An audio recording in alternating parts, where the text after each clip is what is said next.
ಇವತ್ತಿನ ತರಗತಿಗೆ ಸ್ವಾಗತ ಸುಸ್ವಾಗತ. ಆಡಿಯೋ ವಿಡಿಯೋ ಚೆಕ್ ಮಾಡಿ. ಗುಡ್ ಈವ್ನಿಂಗ್, ಶುಭ ಸಂಜೆ ಎಲ್ಲರಿಗೂ. Audio and video check please. Audio video check. Very good evening to all of you. Check audio and video please. Let me know any doubt.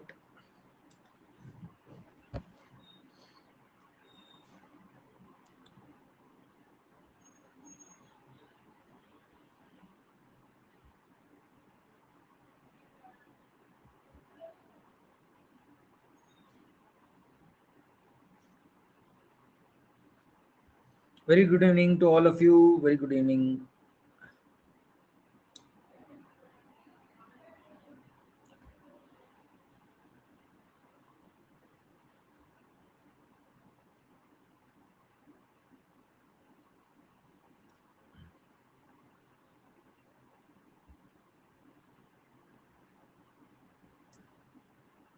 ಹಾ, ನೋಡಿ ಸ್ನೇಹಿತರೆ, ಇವತ್ತಿನ ತರಗತಿಯಲ್ಲಿ ನಾವು ಓಷನ್ ಕರೆಂಟ್ಸ್ ನೋಡಿ, ನಾವು ಕಳೆದ ತರಗತಿಯಿಂದ ತುಂಬಾ ಅಂಶಗಳನ್ನ ಡಿಸ್ಕಸ್ ಮಾಡ್ತಾ ಬಂದಿದ್ದೀವಿ. ತಮ್ಮೆಲ್ಲರಿಗೂ ನನ್ನ ಪರಿಚಯ ಇದೆ. ನಾನು ಮೋಹನ್ ಕೃಷ್ಣ, ಭೂಗೋಳ ತಜ್ಞ, ಪರಿಸರ ತಜ್ಞ ಮತ್ತು ಹಲವಾರು ಪುಸ್ತಕಗಳ ಬರೆದಿದ್ದೇನೆ ಮತ್ತು ಹಲವಾರು ದೇಶಗಳಲ್ಲಿ ಕೆಲಸ ಮಾಡಿದ್ದೇನೆ. ನಾನು ವಿಪತ್ತು ನಿರ್ವಹಣೆ ಸಲಹೆಗಾರನಾಗಿ ಕೂಡ ಕೆಲಸ ಮಾಡ್ತಾ ಇದ್ದೇನೆ. ದಯವಿಟ್ಟು ನಮ್ಮ ಈ ಕೋರ್ಸ್ ಬಗ್ಗೆ ನಿಮ್ಮ ಸ್ನೇಹಿತರಿಗೆ ಹೇಳಿ. ನಾನು ಯೂಟ್ಯೂಬ್ ನಲ್ಲೂ ಕೂಡ ಇವತ್ತೊಂದು ಚಿಕ್ಕದೊಂದು ವಿಡಿಯೋ ಮಾಡಾಕ್ದೆ. ಸೊ ನಾನು ನಿಮ್ಮ ಅಲ್ಲಿ ವಿನಂತಿ ಏನು ಅಂದ್ರೆ, ನಮ್ಮ ಸ್ನೇಹಿತರಲ್ಲಿ ಈ ಜಾಗ್ರಫಿ ಎನ್ವೈರನ್ಮೆಂಟ್ ಕೋರ್ಸ್ ಬಗ್ಗೆ ಹೇಳಿ. ನಾವು ಪ್ರಿಲಿಮ್ಸ್ ಮತ್ತೆ ಮೀನ್ಸ್ ಯಾವ ರೀತಿ ಕೋರ್ಸ್ಗಳನ್ನ ಮಾಡ್ತಾ ಇದೀವಿ ಅಂತ ಹೇಳಿ. ಯಾಕಂದ್ರೆ ಇವತ್ತು ಓಷನ್ ಕರೆಂಟ್ಸ್ ತರಗತಿ ಮಾಡ್ತಾ ಇದೀವಿ. ಅದೇ ರೀತಿ ಇನ್ನೇನು ಒಂದೆರಡು ತರಗತಿಗಳಲ್ಲಿ ಓಷನೋಗ್ರಫಿ ಮುಗಿಯುತ್ತೆ. ಮತ್ತೆ ಎನ್ವೈರನ್ಮೆಂಟ್ ತರಗತಿಗಳನ್ನ ನಾನು ಮುಂದುವರಿಸ್ತೀನಿ, ಬಯೋಮ್ಗಳನ್ನ ಶುರು ಮಾಡ್ತೀನಿ. ಸೊ ಯಾರ್ಯಾರು ಇವತ್ತು ಕೇಳ್ತಾ ಇದ್ದೀರಾ ತರಗತಿ, ಇವತ್ತೆಲ್ಲರಿಗೂ ಏನ್ ಹೇಳಕ್ ಇಷ್ಟಪಡ್ತೀನಿ ಅಂದ್ರೆ, ಕ್ಲೈಮೆಟಾಲಜಿ ಓಷನೋಗ್ರಫಿನ ರಿವೈಸ್ ಮಾಡಿ. ನಾವು ಪರಿಸರ ಶಾಸ್ತ್ರದಲ್ಲಿ ಬಯೋಮ್ ತರಗತಿಗಳನ್ನ ಮುಂದುವರಿಸ್ತಾ ಇದೀವಿ. ಇದಾದ ಮೇಲೆ ಗೊತ್ತಾಯ್ತಲ್ವಾ? ಸೊ ನಮ್ಮ ಕೋರ್ಸ್ ಫೀ ನಿಮ್ಗೆಲ್ಲ ಗೊತ್ತಿದೆ, ಬರೀ 999 ಅಂತ. ನಿಮ್ಗೆ ಆಶ್ಚರ್ಯ ಆಗಿರ್ಬೋದು ಸ್ಟಾರ್ಟಿಂಗ್ ಅಲ್ಲಿ, ಏನಪ್ಪ ಇಷ್ಟೊಂದು ಫೀಸ್ ಅಂತ. ಇವಾಗಲೇ ಆಶ್ಚರ್ಯ ಆಗಿರುತ್ತೆ ಈಗ ನಿಮಗೆ. 999 is not a big amount. ಕರೆಕ್ಟಾ? ನಿಮ್ಗೆ ಗೊತ್ತಾಗಿದೆ ಅನ್ಸುತ್ತೆ ಇವಾಗಲೇ. ಓಕೆ, ಯಾಕಂದ್ರೆ ನೀವು ಸ್ಟಾರ್ಟಿಂಗ್ ನಲ್ಲಿ ಅದೇ ಒಂದು ದೊಡ್ಡದು ಅಮೌಂಟ್ ಇರ್ಬೋದು, ಏನೋ ಒಂದೆರಡು ಕ್ಲಾಸ್ ಮಾಡ್ಬೋದು ಅಂತ ಅನ್ಕೊಂಡಿದ್ರಿ. ಬಟ್ ಇವಾಗ ಎಷ್ಟು ಕ್ಲಾಸ್ ಆಗಿದೆ ನಿಮಗೆ ಗೊತ್ತಿದೆ. ಇವತ್ತು ಜಾಗ್ರಫಿಯ 40ನೇ ತರಗತಿ ಹತ್ತತ್ರ. ಓಕೆ, ಸೊ ನಾವು ಅತಿ ಕಡಿಮೆ ದರದಲ್ಲಿ ಆದಷ್ಟು ಹೆಚ್ಚಿನ ವಿದ್ಯಾರ್ಥಿಗಳಿಗೆ ನಾವು ಈ ಕೋರ್ಸ್ನ ಒದಗಿಸಲು ಟ್ರೈ ಮಾಡ್ತಾ ಇದ್ದೀವಿ. ಬರೀ ಆ್ಯಪ್ ಫೀ ಮಾತ್ರ ತಗೊಂಡು, ಯಾಕೆಂದ್ರೆ ಇಲ್ಲಿ ಯಾವುದೇ ರೀತಿಯ ಆ್ಯಡ್ ಇಲ್ಲ. ಯೂಟ್ಯೂಬ್ ಅಲ್ಲಿ ತುಂಬಾ ಆ್ಯಡ್ ಇರುತ್ತೆ, ಕರೆಕ್ಟಾ? ಅದನ್ನ ನಾವು ತೆಗೆದು ಇಲ್ಲಿ ಇದು ಮಾಡ್ತಾ ಇದ್ದೀವಿ. ಸೊ ದಯವಿಟ್ಟು ನಿಮ್ಮ ಸ್ನೇಹಿತರಿಗೆ ಹೇಳಿ ನಮ್ಮ ಕೋರ್ಸ್ನ ತಗೊಳ್ಳಿಕ್ಕೆ. ಅದರಿಂದ ತುಂಬಾ ಹೆಲ್ಪ್ ಆಗುತ್ತೆ ನಮಗೆ. ಹಂಗೆ UPSC ಯಾರು ಓದ್ತಾ ಇದ್ರೆ ಅವ್ರಿಗೂ ಸಹ ನಾವು ಸಪರೇಟ್ ತರಗತಿಗಳನ್ನ ಮಾಡ್ತಾ ಇದ್ದೀವಿ. ಆನ್ಲೈನ್ ಕೋರ್ಸ್ಗಳನ್ನ ಮಾಡ್ತಾ ಇದ್ದೀವಿ UPSCಗೆ. ಕರೆಕ್ಟ್, ಸಪರೇಟ್ ಜಾಗ್ರಫಿ ತರಗತಿ ಇರುತ್ತೆ. UPSC ಓದೋರು, ಇಂಟ್ರೆಸ್ಟ್ ಇರೋರು ನನಗೆ ಕಾಂಟ್ಯಾಕ್ಟ್ ಮಾಡಿ. ಓಕೆ, UPSC ಮತ್ತು KPSC ಆದರೆ ಇಲ್ಲೇ ಕೇಳಿ. ನೀವು ಸಪರೇಟ್ UPSC ಅವರಾದ್ರೆ ನನಗೆ ಸಪರೇಟ್ ಆಗಿ ಕೇಳಿ, ಯಾಕೆಂದ್ರೆ ಅದರಲ್ಲಿ UPSC ಇನ್ನೂ ಡೆಪ್ತ್ ಇರುತ್ತೆ. ಗೊತ್ತಾಯ್ತಲ್ವಾ? ಸೊ ದಯವಿಟ್ಟು ನೀವೆಲ್ಲರೂ ನನ್ನ ಕೋರ್ಸ್ನ ಎಲ್ಲರಿಗೂ ಸ್ವಲ್ಪ ಮಾರ್ಕೆಟಿಂಗ್ ಮಾಡಿ ನೀವೇ. ಓಕೆ, ಎಲ್ಲರಿಗೂ ಹೆಚ್ಚಿನ ಸಂಖ್ಯೆಯಲ್ಲಿ ಹೇಳಿ. ಸೊ ಹೆಚ್ಚಿನ ಸಂಖ್ಯೆಯಲ್ಲಿ ಬಂದಾಗ ವಿದ್ಯಾರ್ಥಿಗಳು ನಮಗೂ ಸ್ವಲ್ಪ ಪ್ರೋತ್ಸಾಹ ಸಿಗುತ್ತೆ. ಸೊ ಇದೆಲ್ಲರಿಗೂ ಗೊತ್ತಿದೆ ನಿಮಗೆ. ಇಲ್ಲಿ ನಾನು ನೋಡಿ, ಓಷನ್ ಕರೆಂಟ್ಸ್ ಇದು KPSC ಅವ್ರು ಕೊಟ್ಟಿರುವಂಥ ಸಿಲೆಬಸ್. ಇದು KPSC ಸಿಲೆಬಸ್ ನಾವು ಇಲ್ಲಿ ಕ್ಲಾಸ್ ಮಾಡ್ತಾ ಇದ್ವಿ. ಓಷನ್ ಕರೆಂಟ್ಸ್ ಅಲ್ಲಿ ಇದೀವಿ ನಾವು, ಆಯ್ತಾ? ನಿಮಗೆ ಕನ್ನಡದಲ್ಲಿ ಸಿಲೆಬಸ್ ಕೊಟ್ಟಿದೆ ನೋಡಿ. ಇಲ್ಲಿ ಸಾಗರ ಪ್ರವಾಹಗಳು ಇವತ್ತಿನ ತರಗತಿಯ ಟಾಪಿಕ್, ಸಾಗರ ಪ್ರವಾಹಗಳು. ಸೊ ನಿಮಗೆ ಕಳೆದ ತರಗತಿಯಲ್ಲಿ ನಾವು ಚಲನೆಗಳು, ಲಂಬವಾಗಿ ಮತ್ತು ಸಮತಲ ಚಲನೆ ಅಂತ ಹೇಳಿ ಓದ್ತಾ ಇದ್ವಿ ನಾವು. ಸಮುದ್ರ ಸಾಗರಗಳಲ್ಲಿ ಎರಡು ರೀತಿ ಚಲನೆ, ಒಂದು ಸಮತಲ ಚಲನೆ, ಇನ್ನೊಂದು ಲಂಬವಾಗಿ ಅಂದ್ರೆ ಟೈಡ್ಸ್. ಇದಾಯ್ತು, ಹೌದಾ? ರೈಸ್ ಅಂಡ್ ಫಾಲ್, ನೀರಿನ ಮಟ್ಟದಲ್ಲಿ ಏರು ಮತ್ತು ಇಳಿತ, ಟೈಡ್ಸ್ ಆಯ್ತು. ಇದಕ್ಕೆ ಸಂಬಂಧಪಟ್ಟಿದ್ದ ಎಲ್ಲಾ ಟಾಪಿಕ್ಸ್ ಕವರ್ ಮಾಡಿದ್ವಿ. ಅಲೆಗಳಾಯ್ತು, ಸಮುದ್ರ ಅಲೆಗಳು. ಇವತ್ತಿನ ತರಗತಿಯಲ್ಲಿ ಓಷನ್ ಕರೆಂಟ್, ಸಾಗರ ಪ್ರವಾಹಗಳು. ಓಕೆ, ಸಾಗರ ಪ್ರವಾಹಗಳು ಅಂತೇಳಿ ಹೆಡ್ಡಿಂಗ್ ಕೊಡಿ ನೋಡಿ. ಸಾಗರ ಪ್ರವಾಹಗಳು ಹೆಡ್ಡಿಂಗ್. ಸೊ ಸಾಗರ ಪ್ರವಾಹ ಅಂದಾಗ ಒಂದೇ ದಿಕ್ಕಿನಲ್ಲಿ ಸತತವಾಗಿ ನೀರಿನ ಚಲನೆಯನ್ನು ಸಾಗರ ಪ್ರವಾಹ ಎಂದು ಕರೆಯಲಾಗುತ್ತೆ. ಒಂದೇ ದಿಕ್ಕಿನಲ್ಲಿ ಸತತವಾಗಿ ನೀರಿನ ಚಲನೆಯನ್ನು, ನಿರಂತರ ಚಲನೆಯನ್ನು ಸಾಗರ ಪ್ರವಾಹಗಳೆಂದು ಕರೆಯುತ್ತೇವೆ, ಆಯ್ತಾ? Continuous directed movement of ocean water is called as ocean currents. Continuous directed movement, ಸತತವಾಗಿ ನಿರಂತರವಾಗಿ ಒಂದೇ ದಿಕ್ಕಿನಲ್ಲಿ ನೀರಿನ ಚಲನೆಯನ್ನು ಸಾಗರ ಪ್ರವಾಹ ಎಂದು ಕರೆಯುತ್ತೇವೆ. ಆಯ್ತಾ? ಇಲ್ಲಿ ನೋಡಿ, ಇವಾಗ ಇದು ನಮ್ಮ ಗೋಳ. ಸೊ ನಮ್ಗೇನ್ ಗೊತ್ತಿದೆ, ಸೂರ್ಯನ ಕಿರಣಗಳು ನೇರವಾಗಿ ಬೀಳುತ್ತೆ, ಇಲ್ಲಿ ಉಷ್ಣವಲಯದಲ್ಲಿ ಬೀಳುತ್ತೆ, ಹೌದಾ? ಉತ್ತರ 30 ಮತ್ತು ದಕ್ಷಿಣ 30ರವರೆಗೂ ಬೀಳುತ್ತೆ. ನೇರ ಕಿರಣಗಳು ಬೀಳೋದ್ರಿಂದ ಭೂಮಿ ಉಷ್ಣವಲಯದಲ್ಲಿ ಕಾದು ಬಿಡುತ್ತದೆ. ಉಷ್ಣವಲಯದಲ್ಲಿ ತುಂಬಾ ಕಾಯೋದ್ರಿಂದ ಭೂಮಿ, ಅದನ್ನ ನಾವು ಸರ್ಪ್ಲಸ್ ಅಂತ ಕರಿತೀವಿ. ಸರ್ಪ್ಲಸ್ ಅಂದ್ರೆ ಅರ್ಥ ಆಗುತ್ತೆ ಎಲ್ಲರಿಗೂ? ಅದಕ್ಕೆ ಅಗತ್ಯಕ್ಕಿಂತ ಹೆಚ್ಚು. ಸರ್ಪ್ಲಸ್ ಅಂದ್ರೆ ಜಾಸ್ತಿ ಇರುತ್ತೆ. ಹತ್ತತ್ರ 320 ವ್ಯಾಟ್ ಬೀಳ್ತಾ ಇದೆ ನೋಡಿ ಎನರ್ಜಿ. ಇಲ್ಲಿ ಟ್ರಾಪಿಕಲ್ ಭಾಗದಲ್ಲಿ, ಉಷ್ಣವಲಯದಲ್ಲಿ 320 ವ್ಯಾಟ್ ಪರ್ ಮೀಟರ್ ಸ್ಕ್ವೇರ್ ಬೀಳುತ್ತೆ ಎನರ್ಜಿ. ಇಲ್ಲಿ ಜಾಸ್ತಿ ಇರುತ್ತೆ. ಅದೇ ಪೋಲಾರ್ ಭಾಗದಲ್ಲಿ ಏನಾಗುತ್ತೆ, ಶಾಖ ಕಡಿಮೆ. ಯಾಕೆಂದ್ರೆ ಓರೆ ಕಿರಣಗಳು, ಸೂರ್ಯನ ಕಿರಣಗಳು ಓರೆ ಆಗಿರೋದ್ರಿಂದ ಧ್ರುವೀಯ ಪ್ರದೇಶಗಳಲ್ಲಿ, ಓಕೆ, ಪೋಲಾರ್ ರೀಜನ್ಸ್ ಅಲ್ಲಿ ಸನ್ಲೈಟೇ ಕಡಿಮೆ. So polar region is very cold. ಇಲ್ಲಿ ಕೋಲ್ಡ್ ಇರುತ್ತೆ. ಡೆಫಿಸಿಟ್ ಎನರ್ಜಿ ಇರುತ್ತೆ. ಡೆಫಿಸಿಟ್ ಏನು? ಅಗತ್ಯಕ್ಕಿಂತ ಕಡಿಮೆ ಎನರ್ಜಿ ಇರುತ್ತೆ ಇಲ್ಲಿ ಮತ್ತೆ ಇಲ್ಲಿ. ಅದನ್ನ ಡೆಫಿಸಿಟ್ ಅಂತ ಕರಿತೀವಿ. ಸೊ ಏನಾಗುತ್ತೆ, ಭೂಮಿಯ ಮೇಲೆ ಒಂದು ಅಸಮತೋಲನ ಶುರು ಆಗುತ್ತೆ. ಇಲ್ಲಿ ಜಾಸ್ತಿ ಶಾಖ, ಇಲ್ಲಿ ಕಡಿಮೆ ಶಾಖ. ಇದನ್ನ ಸರಿಪಡಿಸೋಕ್ಕೋಸ್ಕರ ನಮ್ಗೆ ನಮ್ಮ ಭೂಮಿಯ ಮೇಲೆ ಇವತ್ತಿನ ದಿವಸ ಜಾಗತಿಕ ಮಾರುತಗಳು, ಗ್ಲೋಬಲ್ ವಿಂಡ್ಸ್ ಇದೆ. ಈ ಶಾಖವನ್ನು ಸಮತೋಲನ ಪಡಿಸಲು ಗ್ಲೋಬಲ್ ವಿಂಡ್ಸ್ ಇದೆ ಮತ್ತು ಸಾಗರ ಪ್ರವಾಹಗಳಿದೆ. ಗೊತ್ತಾಯ್ತಲ್ವಾ? ಏನಕ್ಕೆ ನಮ್ಗೆ ಗಾಳಿ ಇದೆ ಇವತ್ತಿನ ದಿವಸ ಅಂದ್ರೆ, ನಮ್ಮ ಭೂಮಿಯ ಮೇಲಿರುವಂತಹ ಶಾಖವನ್ನು ಒಂದು ಸಮತೋಲನ, ಬ್ಯಾಲೆನ್ಸ್ ತರೋದಕ್ಕೋಸ್ಕರ ಗಾಳಿ ಇದೆ, ಜೊತೆಗೆ ಸಾಗರ ಪ್ರವಾಹಗಳಿದೆ. ಸೊ ಗ್ಲೋಬಲ್ ವಿಂಡ್ಸ್ ಏನ್ ಮಾಡ್ತವೆ, ಇಲ್ಲಿರುವಂತಹ ಶಾಖನ ಇಲ್ಲಿಗೆ ಹಾಕುತ್ತೆ, ಪೋಲಾರ್ ಭಾಗಕ್ಕೆ. ಅದೇ ತರ ಸಾಗರ ಪ್ರವಾಹಗಳು ಕೂಡ ನೋಡಿ. ಇಲ್ಲ ಗಮನಿಸಿ, ಕೆಂಪುಗೆ ಬರ್ದಿರೋದು ವಾರ್ಮ್ ಕರೆಂಟ್, ಉಷ್ಣ ಪ್ರವಾಹಗಳು. ವಾರ್ಮ್ ಕರೆಂಟ್ ಯಾವಾಗ್ಲೂ ಎಲ್ಲಿಂದ ಶುರು ಆಗುತ್ತೆ? ಈಕ್ವೇಟರ್ ಇಂದ ಶುರು ಆಗ್ತಾ ಇದೆ, ಸಮಭಾಜಕ ವೃತ್ತದ ಕಡೆಯಿಂದ. ನೋಡಿ, ಎಲ್ಲ ಗಮನಿಸಿ, ರೆಡ್ ಮಾತ್ರ ಗಮನಿಸಿ. ಈಗ ರೆಡ್ ಗಮನಿಸಿ ಎಲ್ಲರೂ. ವಾರ್ಮ್ ಕರೆಂಟ್ ಹೋಗುತ್ತೆ ಎಲ್ಲಿಗೆ? ಧ್ರುವೀಯ ಪ್ರದೇಶಕ್ಕೆ. ಏನ್ ತಗೊಂಡು? ಶಾಖ ತಗೊಂಡು, ಹೀಟ್ನ ತಗೊಂಡು. ಧ್ರುವೀಯ ಪ್ರದೇಶಕ್ಕೆ ಬಂದಾಗ ಏನಾಗುತ್ತೆ? ಶಾಖ ಹಸ್ತಾಂತರ ಆಗುತ್ತಾ ಆಗಲ್ವಾ? ಹೀಟ್ ಟ್ರಾನ್ಸ್ಫರ್ ಮಾಡಿದ್ಮೇಲೆ ತಂಪಾಗುತ್ತಾ? ಏನಾಗುತ್ತೆ? ನೀರು ತಂಪಾಗುತ್ತೆ. ಅದು ವಾಪಸ್ ಬರ್ತಾ ಇದೆ ನೋಡಿ, ಶೀತ ಪ್ರವಾಹವಾಗಿ ವಾಪಸ್ ಬರ್ತಾ ಇದೆ. ಗೊತ್ತಾಯ್ತಾ ಎಲ್ಲರಿಗೂ ಏನಾಗ್ತಾ ಇದೆ ಅಂತ? ಈ ರೀತಿ ಶೀತ ಪ್ರವಾಹವಾಗಿ ಹಿಂತಿರುಗ್ತಾ ಇದೆ. ಈ ರೀತಿ ಶೀತ ಪ್ರವಾಹವಾಗಿ ಆ ನೀರು ವಾಪಸ್ ಬರ್ತಾ ಇದೆ. ಇಲ್ಲಿಗೆ ಉಷ್ಣವಲಯಕ್ಕೆ ಬರ್ತಾ ಇದೆ, ಕೋಲ್ಡ್ ಕರೆಂಟ್ ಆಗಿ ಬರ್ತಾ ಇದೆ. ನೋಡಿ, ಕೋಲ್ಡ್ ಕರೆಂಟ್ ಆಗಿ ಬರ್ತಾ ಇದೆ. ಹೋಗೋದು ಈಕ್ವೇಟರ್ ಇಂದ ವಾರ್ಮ್ ಆಗಿ ಧ್ರುವೀಯ ಪ್ರದೇಶಕ್ಕೆ, ವಾಪಸ್ ಬರ್ತಾ ಇರೋದು ಕೋಲ್ಡ್ ಆಗಿ. ವಾಪಸ್ ಬಂದಾಗ ಏನಾಗುತ್ತೆ? ಮತ್ತೆ ಶಾಖ ಬೀಳೋದ್ರಿಂದ, ಸಣ್ಣ ಲೈಟ್ ಇಂದ ಮತ್ತೆ ನೀರು ಬಿಸಿ ಆಗುತ್ತೆ. Correct. Again the water heats up. ಮತ್ತೆ ನೀರು ವಾರ್ಮ್ ಆಗಿ ಮತ್ತೆ ಕಂಟಿನ್ಯೂ ಆಗುತ್ತೆ. ಅರ್ಥ ಆಯ್ತಾ ಎಲ್ಲರಿಗೂ? ಫಸ್ಟ್ ಹೋಗುವಾಗ ವಾರ್ಮ್ ಆಗಿ ಬರುತ್ತೆ ಈಕ್ವೇಟರ್ ಇಂದ ಪೋಲ್ಸ್ಗೆ, ಎರಡು ಕಡೆಗೂ. ವಾಪಸ್ ಬರೋದು ಕೋಲ್ಡ್. ಬರ್ಕೊಳ್ಳಿ ಈ ಡಯಾಗ್ರಾಮ್ನ ಎಲ್ಲರೂ. 2 ನಿಮಿಷ ಟೈಮ್ ಕೊಡ್ತೀನಿ. ಫಸ್ಟ್ ವಾರ್ಮ್ ಬರಿಬೇಕು, ರೆಡ್, ಆಮೇಲೆ ಕೋಲ್ಡ್ ಬರಿಬೇಕು. ಈ ಚಿತ್ರ ಒಂದು ಜ್ಞಾಪಕ ಇಟ್ಕೊಂಡ್ರೆ ಓಷನ್ ಕರೆಂಟ್ಸ್ ಮುಗೀತು. ಓಷನ್ ಕರೆಂಟ್ ನ ಆಟ ಆಡಿಸ್ಬೋದು ನಾವಿಗೆ. ಸತತವಾಗಿ ಒಂದೇ ದಿಕ್ಕಿನಲ್ಲಿ ನೀರಿನ ಚಲನೆಯನ್ನು ಸಾಗರ ಪ್ರವಾಹಗಳೆಂದು ಕರೆಯುತ್ತೇವೆ. ಇಲ್ಲಿ ನೀರಿನ ಚಲನೆ ಏನಾಗುತ್ತೆ? ಒಂದೇ ದಿಕ್ಕಲ್ಲಿರುತ್ತೆ, ಸತತವಾಗಿರುತ್ತೆ.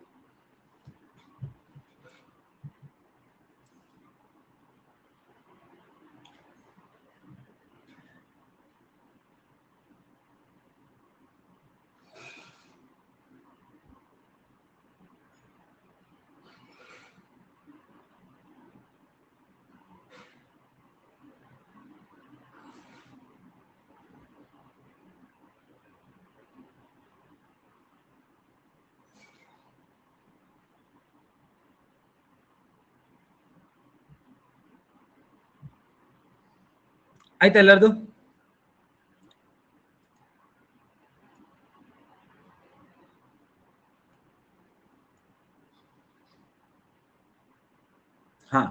ಸೊ ಇಂಟ್ರೊಡಕ್ಷನ್ ಗೊತ್ತಾಯ್ತು. ನೋಡಿ, ನೆಕ್ಸ್ಟ್ ಸಾಗರ ಪ್ರವಾಹಗಳು. ಇಲ್ಲಿ ನಿಮ್ಗೆ ಇಲ್ಲಿ ಒಂದೊಂದಾಗಿ ಟೈಪ್ಸ್ ನೋಡೋಣ. ಸಾಗರ ಪ್ರವಾಹಗಳು ಯಾವ ತರವನ್ನು ಪ್ರವಾಹಗಳಿರುತ್ತೆ ಅಂತ. ಸಾಗರ ಪ್ರವಾಹಗಳು ಅವುಗಳ ಸ್ಥಳವನ್ನು ಆಧರಿಸಿ, ಅವುಗಳ ಸ್ಥಳಗಳ ಆಧಾರದ ಮೇಲೆ ಮೇಲ್ಮೈ ಪ್ರವಾಹಗಳು, ಮೇಲ್ಮೈ ಅಂದ್ರೆ ಮೇಲೆ, ಇನ್ನೊಂದು ಆಳವಾದ ನೀರಿನ ಪ್ರವಾಹಗಳು, ಡೀಪ್ ಓಷನ್ ಕರೆಂಟ್ಸ್. ಆಯ್ತಾ, ಮೇಲ್ಮೈ ಪ್ರವಾಹಗಳು ಮತ್ತು ಆಳವಾದ ಪ್ರವಾಹಗಳು. ನಾವು ಕಟ್ಕೊಳ್ಳಿ, ನೀರ್ ಮೇಲಿದ್ರೆ ನೋಡಿ ಈ ತರ, ಇಲ್ಲಿ ಮೇಲಿದ್ರೆ ಮೇಲ್ಮೈ ಪ್ರವಾಹಗಳು, ಇದು ಆಳವಾದ ಸಾಗರದಲ್ಲಿರುವಂತ ಪ್ರವಾಹಗಳು, ಇದು ಕೆಳಗಡೆ ಇರೋದು. ಆಯ್ತಾ, ನಾವು ಕಟ್ಕೊಳ್ಳಿ, ಮೇಲ್ಗಡೆ ಇರೋದು ಕೆಳಗಡೆ ಇರೋದು. ಮೇಲ್ಗಡೆ ಇರೋದೇನು ವಾರ್ಮ್ ಇರುತ್ತೆ, ವಾರ್ಮ್. ಕೆಳಗಡೆ ಇರೋದೇನು ಕೋಲ್ಡ್, ಕೆಳಗಡೆ ಇರುತ್ತೆ. ನಾವು ಕಟ್ಕೊಳ್ಳಿ, ನಿಮ್ಗೆ ಹಳೆ ಕ್ಲಾಸ್ ನಾವು ಕಟ್ಕೊಳ್ಬೇಕೆಲ್ಲರೂ. ಮೇಲೆ ಉಪ್ಪು ಕಮ್ಮಿ ಇರುತ್ತೆ, ಬ್ರಾಕಿಶ್. ಕೆಳಗೆ ಉಪ್ಪು ಜಾಸ್ತಿ ಇರುತ್ತೆ ನೀರಿದು, ಹೌದಾ? ನಕ್ಕೈದು ಎಲ್ಲರಿಗೂ. ಮೇಲೆ ಉಷ್ಣಾಂಶ ಕಡಿಮೆ, ಸಾರಿ ಮೇಲ್ಗಡೆ ಉಷ್ಣಾಂಶ ಜಾಸ್ತಿ, ವಾರ್ಮ್. ಕೆಳಗಡೆ ಕೋಲ್ಡ್. ಮೇಲ್ಗಡೆ ಲವಣಾಂಶ ಕಮ್ಮಿ, ಕೆಳಗಡೆ ಜಾಸ್ತಿ. ಇದು ಡೀಪ್ ಕರೆಂಟ್, ಇದು ಡೀಪ್ ಆಳವಾದ. ಇದು ಮೇಲ್ಮೈ, ಮೇಲ್ಮೈ ಎರಡು ತರ ಕನ್ನಡದಲ್ಲಿ, ಮೇಲ್ಮೈ ಮತ್ತು ಆಳವಾದ ಪ್ರವಾಹಗಳು. ತಾಪಮಾನ ತಕ್ಕಂತೆ ಉಷ್ಣ ಪ್ರವಾಹ, ಶೀತ ಪ್ರವಾಹ. ಉಷ್ಣ ಪ್ರವಾಹ ಯಾವಾಗಲೂ ರೆಡ್ ಅಲ್ಲಿ ಬರೀರಿ, ಶೀತ ಪ್ರವಾಹ ಬ್ಲೂ ಅಲ್ಲಿ ಬರೀರಿ. ಗೊತ್ತಾಗ್ತಿಲ್ಲ? ಉಷ್ಣ ಅಂದ್ರೆ ವಾರ್ಮ್, ಶೀತ ಅಂದ್ರೆ ಕೋಲ್ಡ್, ವಾರ್ಮ್ ಕೋಲ್ಡ್. ವೇಗವನ್ನು ಆಧರಿಸಿ, ವೇಗ ಸ್ಟ್ರೀಮ್, ನೀರು ಏನಾದ್ರು ಜೋರಾಗಿ ಹೋಗ್ತಾ ಇರುತ್ತೆ ಅನ್ಕೊಳ್ಳಿ, 10 ಕಿಲೋಮೀಟರ್ಗಿಂತ ಜಾಸ್ತಿ ಇರುತ್ತೆ ಅನ್ಕೊಳ್ಳಿ ವೇಗ ಪ್ರತಿ ಗಂಟೆ, ಅದನ್ನ ನಾವು ಸ್ಟ್ರೀಮ್ ಅಂತ ಕರಿಬೇಕು. Stream, Gulf stream for example, ವೇಗ ಜಾಸ್ತಿ ಇದ್ರೆ.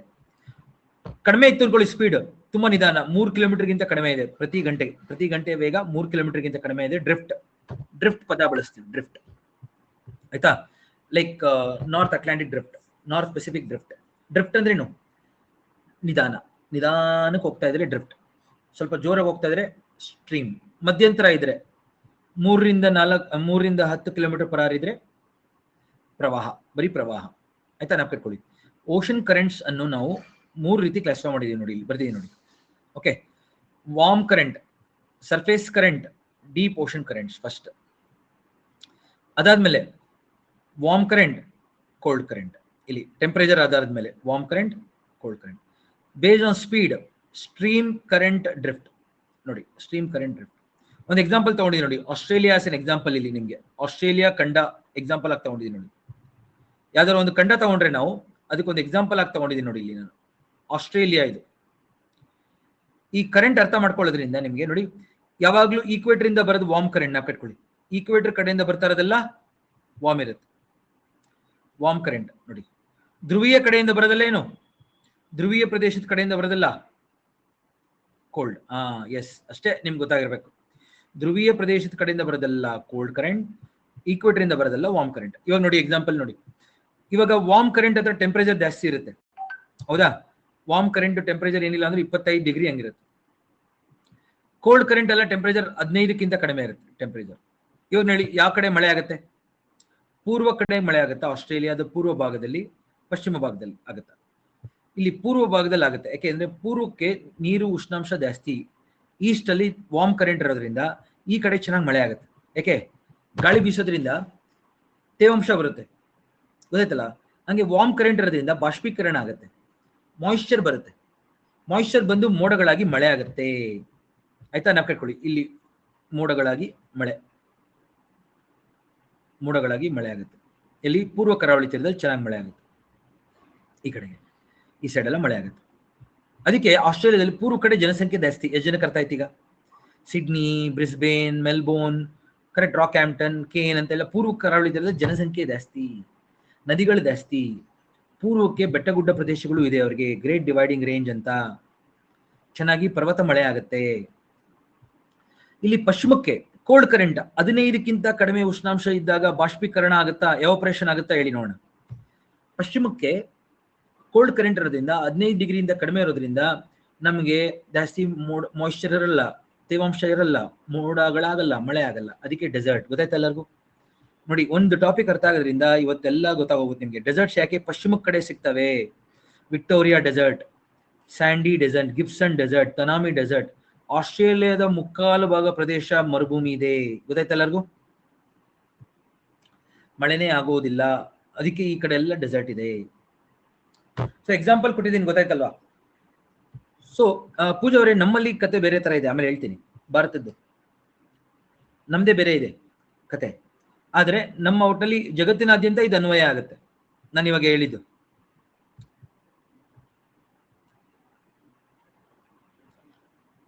ಎಲ್ಲರಿಗೂ ಅರ್ಥ ಆಯ್ತಪ್ಪ? ಎಕ್ಸಾಂಪಲ್,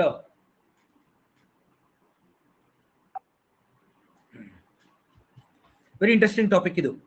ಇದು ಅರ್ಥ ಆಗೋದ್ರೆ ನಮಗೆ ತುಂಬಾ ಮಜಾ ಇರುತ್ತೆ. ಇದು ಓಷನ್ ಕರೆಂಟ್ಸ್ ಟಾಪಿಕ್. ಹಾ, ನಮ್ದು ರೇನ್ ಶ್ಯಾಡೋ. ಎಸ್, ಯಾಕೆಂದ್ರೆ ಲೀವರ್ಡ್ ಸೈಡ್ ಅಲ್ಲಿ ಇದೆ ಅಲ್ವಾ. ಕರೆಕ್ಟ್, ಅರಾವಲಿ ಇದು ಲೀವರ್ಡ್ ಸೈಡ್ ನಮ್ದು.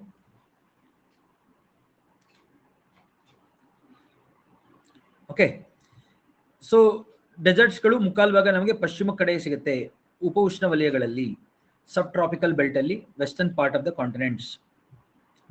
ಇವಾಗ ನೋಡಿ, ನಮಗೆ ಸಾಗರ ಪ್ರವಾಹಗಳು ಯಾವ ಅಂಶಗಳಿಂದ ಉಗಮವಾಗ್ತವೆ? ಸಾಗರ ಪ್ರವಾಹಗಳ ಚಲನೆಗೆ ಮುಖ್ಯ ಕಾರಣಗಳು, ಉಗಮಕ್ಕೆ ಮುಖ್ಯ ಕಾರಣಗಳು. ಮೊದಲನೇದು ಭೂಮಿಯ ದೈನಂದಿನ ಗತಿ. ಕರೆಕ್ಟ್, ಭೂಮಿಯ ದೈನಂದಿನ ಗತಿ, earth rotation on its Axis. First earth rotation. ಎರಡನೇದು ಗಾಳಿ ಮಾರುತಗಳು, ಜಾಗತಿಕ ಮಾರುತಗಳು.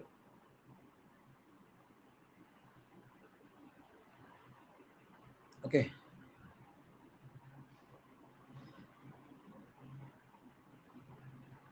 ಜಾಗತಿಕ ಮಾರುತಗಳು. ಸ್ವಲ್ಪ ಇದನ್ನು ಸರಿ ಮಾಡಿದ್ದೀನಿ ಇದನ್ನ. ಓಕೆ, ಜಾಗತಿಕ ಮಾರುತಗಳು ಅಂತ ಹಾಕೊಳ್ಳಿ. Planetary winds, global winds. Okay, prevailing winds. ಜ್ಞಾಪಕ ಇದೆ ಎಲ್ಲರಿಗೂ? ಟ್ರೇಡ್ ವಿಂಡ್ಸ್, ವೆಸ್ಟಲೀಸ್ ಅಂತ ಓದ್ತಾ ಇದ್ವಿ ನಾವು. ಟ್ರೇಡ್ ವಿಂಡ್ಸ್, ವೆಸ್ಟಲೀಸ್, ಪೋಲಾರ್ ಈಸ್ಟಲೀಸ್, ಈ ಮಾರುತಗಳು.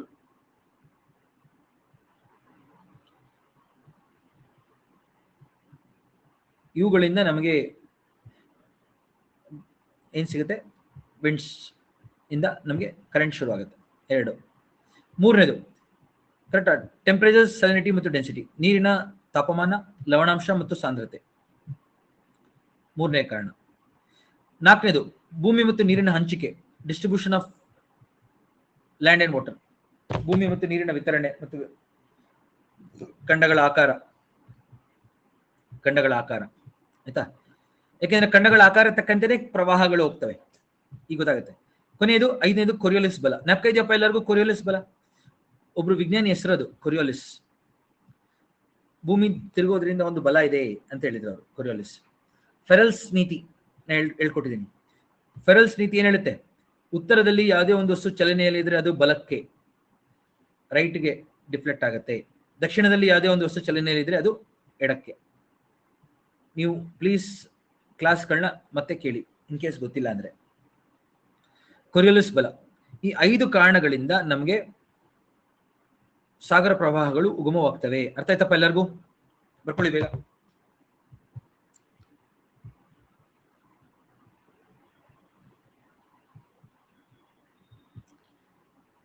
ಫೆಲ್ಸ್ ಲಾ.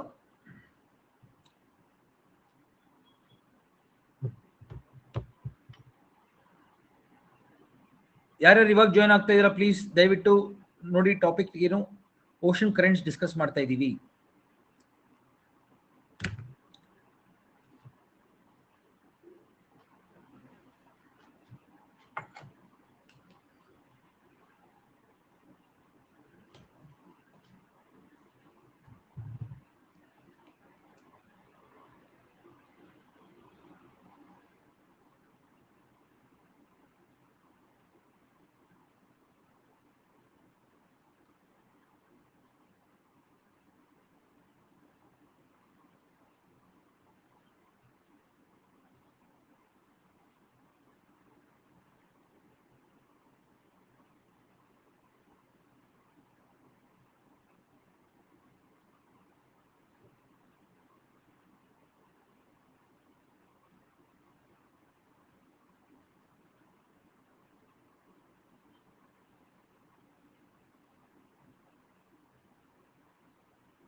ಆಯ್ತಾ? ಶಲೆ ಕಂಟಿನ್ಯೂ.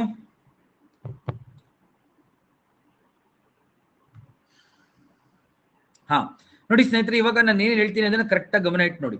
ಭೂಮಿಯ ದೈನಂದಿನ ಗತಿ ಮತ್ತು ಮಾರುತಗಳೇ ಮುಖ್ಯ ಕಾರಣ.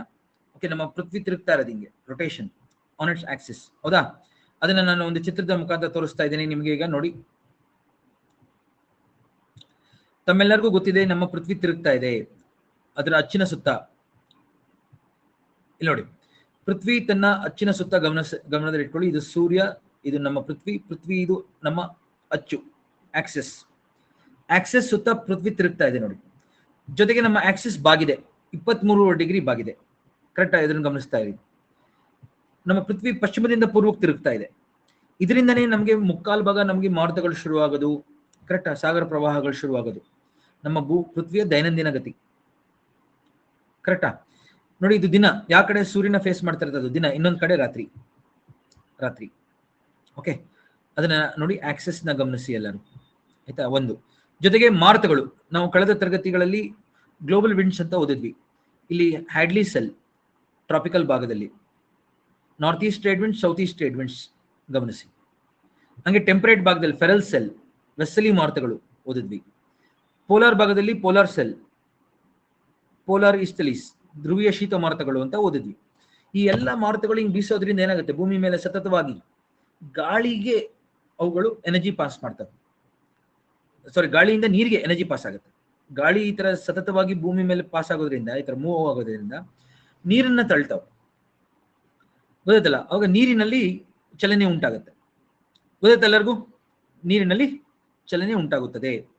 ಎಷ್ಟು ಜನಕ್ಕೆ ಅರ್ಥ ಆಯ್ತು? ಎಷ್ಟು ಜನಕ್ಕೆ ಜ್ಞಾಪಕ ಬಂತು? ನಾವು ಓದಿದ್ದಿಲ್ಲ ವಿಂಡ್ಸ್, ಕರೆಕ್ಟಾ? ಗ್ಲೋಬಲ್ ವಿಂಡ್ಸ್ ಎಲ್ಲ ನಾವು ಓದಿದ್ದೀವಿ ಇದನ್ನ. ಸೊ ದಯವಿಟ್ಟು ತಾವು ಅದನ್ನೆಲ್ಲ ಜ್ಞಾಪಿಸ್ಕೊಳ್ಬೇಕಾಗಿ ವಿನಂತಿ. ಇಲ್ಲಾಂದ್ರೆ ನಮಗೆ ಭಾರಿ ಕಷ್ಟ ಆಗುತ್ತೆ. ಹ್ಯಾಡ್ಲಿ ಸೆಲ್, ಇಲ್ಲಿ ಫೆರಲ್ ಸೆಲ್, ಇಲ್ಲಿ ಪೋಲಾರ್ ಸೆಲ್. ನಾವು ಯಾಕೆಂದ್ರೆ ಮತ್ತೆ ಮತ್ತೆ ಅದೇ ಟಾಪಿಕ್ ಮಾಡೋದ್ರಿಂದ ನಂಗೆ ಬೇಜಾರಿಲ್ಲ, ಆದರೆ ನಮ್ಮ ಸಿಲೆಬಸ್ ಮುಂದಕ್ಕೆ ಹೋಗಲ್ಲ ಅವಾಗ. ಸೊ ದಯವಿಟ್ಟು ಅದನ್ನ ಓದಿ. ಇದೆಲ್ಲ north East trade winds, south East trade winds. So that ನಿಮ್ಗೆ ಇಲ್ಲೇ ಬರೆದು ಬಿಡ್ತಾ ಇದ್ದೀನಿ. ನಿಮ್ಗೆ ಏನೋ ಡೌಟ್ ಬಂದ್ರೆ ಆಮೇಲೆ ನೀವು ಓದುವಾಗ ನಿಮ್ಗೆ ಸಿಗುತ್ತೆ. ಇದು ವೆಸ್ಸಲಿ ಮಾರುತಗಳು, ಪ್ರತಿ ವಾಣಿಜ್ಯ ಮಾರುತಗಳು ಅಂತಾನೂ ಕರಿತೀವಿ. ವೆಸ್ಸಲಿ ಮಾರುತಗಳು. ಇದು ಧ್ರುವೀಯ ಶೀತ ಮಾರುತಗಳು, ಪೋಲಾರ್ ಈಸ್ಟಲೀಸ್. ಇದು ಧ್ರುವೀಯ ಶೀತ ಮಾರುತಗಳು,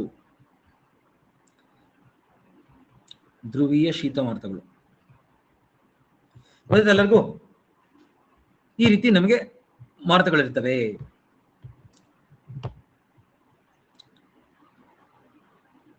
ಸೊ ಪ್ಲೀಸ್ ರಿಮೆಂಬರ್ ದಿಸ್.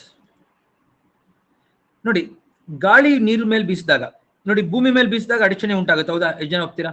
ಗಾಳಿ ಭೂಮಿ ಮೇಲೆ ಹೋದಾಗ ಬೆಟ್ಟ ಗುಡ್ಡ ಪ್ರದೇಶಗಳು, ಮರ ಗಿಡಗಳು, ಬೆಟ್ಟ ಬಿಲ್ಡಿಂಗ್ಸ್ ಎಲ್ಲ ಇರೋದ್ರಿಂದ ಅಡಚಣೆ ಉಂಟಾಗುತ್ತೆ. ಅದೇ ನೀರ್ ಮೇಲೆ ಯೋಚನೆ ಮಾಡಿ. ನೀರ್ ಮೇಲೆ ಯಾವಾಗ ಗಾಳಿ ಹಿಂಗ್ ಬೀಸುತ್ತೆ ಸತತವಾಗಿ, ಅವಾಗ ನೀರಿನಲ್ಲಿ ಚಲನೆ ಉಂಟಾಗುತ್ತೆ. ಅರ್ಥ ಆಯ್ತಲ್ವಾ? ಹಾ, ಅದನ್ನ ಫಸ್ಟ್ ಗಮನಿಸಿದವರು ಇವರು, ಫ್ರಿಡ್ಜಾಫ್ ನ್ಯಾನ್ಸನ್ ಅವರು. ಕರೆಕ್ಟ್ ಗಮನ ಇಟ್ಕೊಳ್ಳಿ, ನಾನು ಹೇಳ್ತಾ ಇರೋದನ್ನ. ಫ್ರಿಡ್ಜಾಫ್ ನ್ಯಾನ್ಸನ್ ಅನ್ನೋರು ನಾರ್ವೆ. ಇವರು ಆರ್ಟಿಕ್ ಓಷನ್ಗೆ ಹೋಗಿದ್ರು ಒಂದು ಪ್ರಯಾಣಕ್ಕೆ. ಅಲ್ಲೇ ನೋಡ್ತಾರೆ, ಗಾಳಿ ಬೀಸುವಾಗ, ಕರೆಕ್ಟ್ ಗಾಳಿ ಜೋರಾಗಿ ಬೀಸಿದ್ರೆ ನೀರ್ ಮೇಲೆ ನೀರಿನ ಚಲನೆ ಇರುತ್ತಲ್ಲ, ಅದೇ ದಿಕ್ಕಲ್ಲಿ ಇರಲ್ಲ. ಕೇಳಿಸ್ಕೊಳ್ಳಿ. ನೀರೇನೋ ಹಿಂಗ್ ಬೀಸ್ತು, ಗಾಳಿ ಬೀಸ್ತು, ನೀರ್ ಮೇಲೆ ಗಾಳಿ ಬೀಸ್ತಾ ಇದೆ, ಆದ್ರೆ ನೀರಿನ ಚಲನೆ ಅದೇ ದಿಕ್ಕಲ್ಲಿ ಸ್ವಲ್ಪ ಬಾಗಿದೆ, ಈ ಕಡೆಗೆ, ಹಿಂಗೆ ಸ್ವಲ್ಪ ಈ ಕಡೆಗಿದೆ. ಅದನ್ನ ಗಮನಿಸ್ತಾರೆ ಇವರು, ಫ್ರಿಡ್ಜಾಫ್ ನ್ಯಾನ್ಸನ್ ಅನ್ನೋರು. ಅವ್ರು ಬಂದು ಇವ್ರಿಗೆ ಹೇಳ್ತಾರೆ, ಅವ್ರ ಫ್ರೆಂಡ್ ಇವರು, ವ್ಯಾನ್ ವಾಲ್ಫ್ರೆಡ್ ಎಕ್ಮೆನ್ ಅಂತ ಅವರು. ವ್ಯಾನ್ ವಾಲ್ಫ್ರೆಡ್ ಎಕ್ಮೆನ್ ಹೇಳ್ತಾರೆ, ನೋಡು ಮರೆ, ಗಾಳಿ ಹಿಂಗ್ ಹೋಗ್ತಾ ಇದೆ, ನೀರ್ ಮೇಲೆ ಬೀಸ್ತಾ ಇದೆ, ಆದ್ರೆ ನೀರು ಅದೇ ದಿಕ್ಕಲ್ಲಿ ಹೋಗ್ತಾ ಇಲ್ಲ, ಸ್ವಲ್ಪ ಹಿಂಗೆ ಡಿಫ್ಲೆಕ್ಟ್ ಆಗ್ತಾ ಇದೆ. ಉತ್ತರ ಗೋಳದಲ್ಲಿ ಸ್ವಲ್ಪ ಬಲಕ್ಕೆ ಡಿಫ್ಲೆಕ್ಟ್ ಆಗ್ತಾ ಇದೆ. ಕರೆಕ್ಟ್, ಅದು ಕೊರಿಯಲಿಸ್ ಫೋರ್ಸ್ ಇರ್ಬೋದು. ಸೊ ಅದನ್ನ ಗಮನಿಸಿ ಮರೆ ಅಂತ ಕಳಿಸ್ತಾನೆ ಇವನ್ನ. ಇವ್ರು ಹೋಗ್ತಾರೆ, ಓಕೆ ಹೋಗಿ ನೋಡ್ಕೊಬರೋಣ ಅಂತ ಹೋಗಿ ನೋಡ್ತಾರೆ. ಮತ್ತೆ ಗಾಳಿ ಬೀಸ್ತಾ ಇರುತ್ತೆ ಹಿಂಗೆ ನೀರ್ ಮೇಲೆ. ಅವಾಗ ನೀರಿನ ಚಲನೆ ನೋಡಿ, ಮೇಲ್ಗಡೆ ಇರೋದು ಈ ತರ 45 ಡಿಗ್ರಿ ಆಂಗಲ್ ಅಲ್ಲಿ ಡಿಫ್ಲೆಕ್ಟ್ ಆಗುತ್ತೆ ಹಿಂಗೆ ಮೇಲ್ಗಡೆ. ಇದು ಮೇಲ್ಗಡೆ ನೀರು ಹೋದ ತಕ್ಷಣ ಅದ್ರ ಕೆಳಗಡೆ ಇರೋ ನೀರು ಇರುತ್ತಲ್ಲ, ಅದು ಡಿಫ್ಲೆಕ್ಟ್ ಆಗ್ತಾ ಇದೆ ನೋಡಿ ನೀರೊಳಗೆ. ಅದ್ರ ಕೆಳಗಡೆ ಇನ್ನೂ ನೀರು ಡಿಫ್ಲೆಕ್ಟ್ ಆಗ್ತಾ ಇದೆ ನೋಡಿ ಹಿಂಗೆ. ಅದ್ರ ಕೆಳಗಡೆ ಇನ್ನೂ ನೀರು ಹಿಂಗ್ ಡಿಫ್ಲೆಕ್ಟ್ ಆಗ್ತದೆ. ಅಪ್ ಟು 100 ಮೀಟರ್ ಗಾಳಿ ಬೀಸೋದ್ರಿಂದ ನೀರಿನ ಮೇಲ್ಭಾಗದಲ್ಲಿ 100 ಮೀಟರ್ವರೆಗೂ ನೀರಿನ ಚಲನೆ ಶುರುವಾಗುತ್ತೆ. ಗೊತ್ತಾಯ್ತಾ ಎಲ್ಲರಿಗೂ? ಏನ್ ಗಮನಿಸ್ತಿದ್ರು ಇವರು ಅಂದ್ರೆ, ಗಾಳಿ ಬೀಸೋದ್ರಿಂದ ನೀರ್ ಮೇಲೆ ಎಷ್ಟು ಮೀಟರ್ವರೆಗೂ ಅದರ ಚಲನೆ ಶುರುವಾಗುತ್ತೆ ನೀರ್ದು? 100 ಮೀಟರ್ವರೆಗೂ. ಹಾ, ಅದಷ್ಟನ್ನು ಎಕ್ಮನ್ ವಲಯ ಅಂತ ಕರೀತಾರೆ. ಆ ಅಷ್ಟು ಪ್ರದೇಶಕ್ಕೆ ಎಕ್ಮೆನ್ ವಲಯ, ಯಾಕಂದ್ರೆ ಇವರೇ ಅದನ್ನ ಕಂಡುಹಿಡಿದಿದ್ದು. 100 ಮೀಟರ್ವರೆಗೂ ಓಕೆ ಅಡಚಣೆ ಉಂಟಾಗುತ್ತೆ. ಗೊತ್ತಾಯ್ತಲ್ಲ ಎಲ್ಲರಿಗೂ? ನೀರ್ ಮೇಲೆ ಗಾಳಿ ಬೀಸಿದಾಗ ಬರೀ ಮೇಲ್ಗಡೆ ಮಾತ್ರ ನೀರ್ ಮೂವ್ ಆಗಲ್ಲ, ಅಪ್ ಟು 100 ಮೀಟರ್ವರೆಗೂ ಅಡಚಣೆ ಉಂಟಾಗುತ್ತೆ. ಆಯ್ತಾ? ಆ ನೀರು ಮೇಲ್ಗಡೆ ಇರೋದು 45 ಡಿಗ್ರಿ ಹೋದ್ರೆ ಅದ್ರ ಕೆಳಗಡೆ ಮತ್ತೆ 45 45 45 45 ಒಂದು ರೀತಿ ಸ್ಪೈರಲ್ ಆಕಾರದಲ್ಲಿ ನೀರಿನ ಅಡಚಣೆ ಉಂಟಾಗುತ್ತೆ. ಸ್ಪೈರಲ್ ಆಕಾರದಲ್ಲಿ ಅದನ್ನ ನಾವು ಎಕ್ಮೆನ್ ಸ್ಪೈರಲ್ ಅಂತ ಕರಿತೀವಿ. ಏನಂತ ಕರಿತೀವಿ? ಎಕ್ಮೆನ್ ಸ್ಪೈರಲ್. ಎಕ್ಮೆನ್ ಸ್ಪೈರಲ್ ಅವರ ಹೆಸರು ಸುಳಿ, ಎಕ್ಮೆನ್ ಸುಳಿ ಅಂತ ಕರೀತಾರೆ. ಒಟ್ಟಾರೆ ಮೂಮೆಂಟ್ ಹಿಂಗಿರುತ್ತೆ ನೀರಿದು. ಅದಷ್ಟು ನೀರು ಹಿಂಗ್ ಬಲಕ್ಕೆ ಹೋಗ್ತಾ ಇರುತ್ತೆ. ಗಾಳಿ ಹಿಂಗ್ ಬೀಸಿದ್ರೆ ಒಟ್ಟಾರೆ 100 ಮೀಟರ್ ಅಷ್ಟು ನೀರು ಹಿಂಗ್ ಬಲಕ್ಕೆ ಹೋಗ್ತಾ ಇರುತ್ತೆ, ಬಲಕ್ಕೆ. ಅದನ್ನ ನಾವು ಎಕ್ಮೆನ್ ಟ್ರಾನ್ಸ್ಪೋರ್ಟ್ ಅಂತ ಕರಿತೀವಿ. ಎಕ್ಮೆನ್ ಟ್ರಾನ್ಸ್ಪೋರ್ಟ್ ಗೊತ್ತಾಯ್ತಲ್ಲ? ಗಾಳಿ ಬೀಸಿದಾಗ ಒಟ್ಟಾರೆ ಮೂವ್ಮೆಂಟ್ ಈ ತರ ಇರುತ್ತೆ, ಬಲಕ್ಕೆ 100 ಮೀಟರ್ ಅಷ್ಟು ನೀರು. ಇದು ಗಾಳಿ, ಇದು ನೀರು. ಆಯ್ತಾ? ನೆನಪಿಟ್ಕೊಳ್ಳಿ. ವಿಂಡ್, ಇದು ವಾಟರ್. ಬಲಗಡೆಗೆ, ಯಾಕೆಂದ್ರೆ ಕೊರಿಯಲಿಸ್ ಬಲ ಬಲಗಡೆಗೆ ಇರುತ್ತೆ ಉತ್ತರ ಗೋಲಾರ್ಧದಲ್ಲಿ.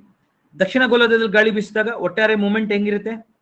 ಎಕ್ಮೆನ್ ಟ್ರಾನ್ಸ್ಪೋರ್ಟ್ ಎಡಗಡೆಗಿರುತ್ತೆ, ಎಡಗಡೆಗೆ, ಲೆಫ್ಟ್ಗೆ 100 ಮೀಟರ್ ಲೆಫ್ಟ್ಗೆ. ಗೊತ್ತಾಯ್ತಲ್ಲ? ಗಾಳಿ ದಕ್ಷಿಣ ಗೋಲಾರ್ಧದಲ್ಲಿ ಹಿಂಗ್ ಬೀಸಿದಾಗ ವಿಂಡ್, ಒಟ್ಟಾರೆ ನೀರಿನ ಮೂವ್ಮೆಂಟ್ ಈ ತರ ಇರುತ್ತೆ, ಎಡಗಡೆಗೆ. ದಕ್ಷಿಣ ಗೋಲಾರ್ಧದಲ್ಲಿ ಎಡಗಡೆ. ಉತ್ತರ ಗೋಲಾರ್ಧದಲ್ಲಿ ಗಾಳಿ ಹಿಂಗ್ ಬೀಸಿದಾಗ, ವಿಂಡ್ ಹಿಂಗ್ ಬೀಸಿದಾಗ ಒಟ್ಟಾರೆ ಮೂವ್ಮೆಂಟ್ ಏನಾಗಿರುತ್ತೆ ಅದರದ್ದು? ಬಲಗಡೆಗಿರುತ್ತೆ, 100 ಮೀಟರ್ ಕೆಳಗಡೆವರೆಗೂ ವಾಟರ್ ಮೂವ್ ಆಗುತ್ತೆ ಅಂತ ಹೇಳಿದವ್ರು ಇವರೇ, ಎಕ್ಮೆನ್. ಸೊ ಇದನ್ನ ನೆನಪಿಟ್ಕೊಳ್ಬೇಕೆಲ್ಲರೂ ಇವಾಗ. ಆಯ್ತಾ? ಇಲ್ಲಿ ನೋಡಿ, ಈ ತರ ಇದನ್ನ ನೋಡಿ ಎಲ್ಲರೂ ಗಮನಿಸಿ. ಸೊ ಇದು ನಮ್ಮ ಕರಾವಳಿ ತೀರದಲ್ಲಿ ಗಾಳಿ ಬೀಸ್ತಾ ಇರೋದು. ಅದ್ರ ಕೆಳಗಡೆ ನೋಡಿ ನೀರು ಹೆಂಗೆ ಅಡಚಣೆ ಉಂಟಾಗ್ತಾ ಇದೆ. ಇದು ವಿಡಿಯೋ ತೋರಿಸ್ತಾ ಇದೀನಿ ಎಲ್ಲರಿಗೂ. ಈಗ ನೋಡಿ, ಈಗ ವಿಡಿಯೋ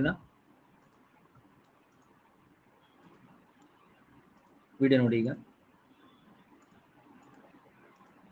ಗಮನಿಸಿ ನೋಡಿ. ಈಗ ನೀರಿನ ಕೆಳಗಡೆ ನೋಡಿ ಹೆಂಗಿದೆ.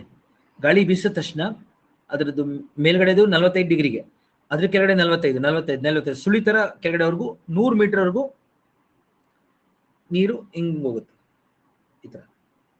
ನೆಟ್ ಟ್ರಾನ್ಸ್ಪೋರ್ಟ್ ನೋಡಿ, ಇಲ್ಲ ಕೊಟ್ಟಿದ್ದೀನಿ, ನೆಟ್ ವಾಟರ್ ಈ ತರ ಮೂವ್ ಆಗುತ್ತೆ. ಇಲ್ಲಿ ನೆಟ್ ವಾಟರ್ ಮೂವ್ಮೆಂಟ್ ಈ ತರ ಆಗುತ್ತೆ.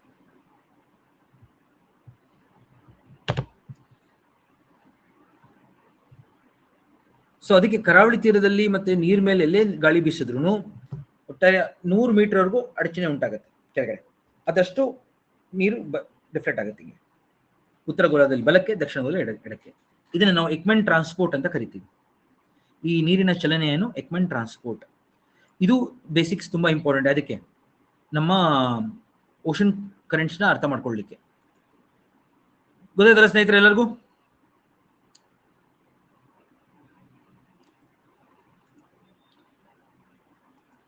ಇಲ್ಲಿ ನೋಡಿ, ಈಗ ನಾವು ಒಂದು ವರ್ಲ್ಡ್ ಮ್ಯಾಪ್ ತಗೊಂಡಿದ್ದೀನಿ. ಈ ವರ್ಲ್ಡ್ ಮ್ಯಾಪ್ ಅಲ್ಲಿ ನಾನು ಇಲ್ಲಿಂದ ಶುರು ಮಾಡ್ತೀನಿ ನೋಡಿ. ಓಕೆ, ಒಂದ್ ನಿಮಿಷ ಎಲ್ಲರೂ ವೇಟ್ ಮಾಡಿ. ನಾನೊಂದು ವರ್ಲ್ಡ್ ಮ್ಯಾಪ್ ಅಪ್ಲೋಡ್ ಮಾಡ್ತಾ ಇದ್ದೀನಿ. ನಾನೇ ಬರೆದು ತೋರಿಸ್ತೀನಿ ನಿಮ್ಗೆಲ್ಲರಿಗೂ.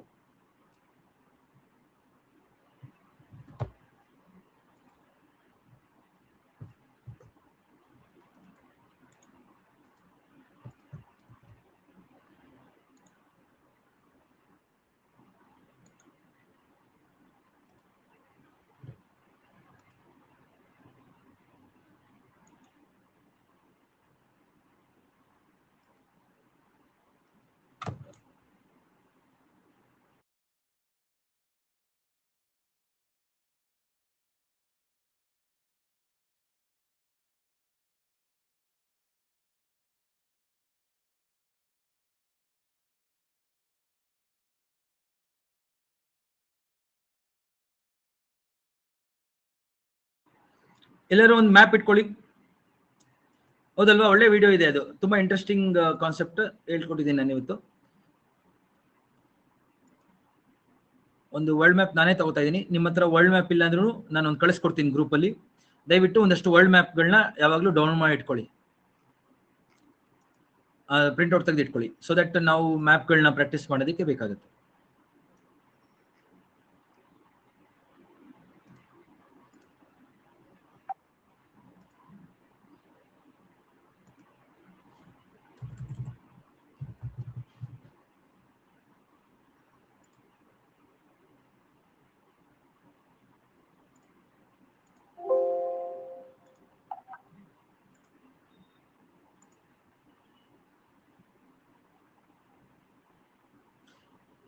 ಇಲ್ಲ, ಶಿಪ್ ಎಲ್ಲ ತುಂಬಾ ದೊಡ್ಡದಿರುತ್ತಲ್ಲಪ್ಪ, ಅದಕ್ಕೇನು ತೊಂದರೆ ಆಗಲ್ಲ.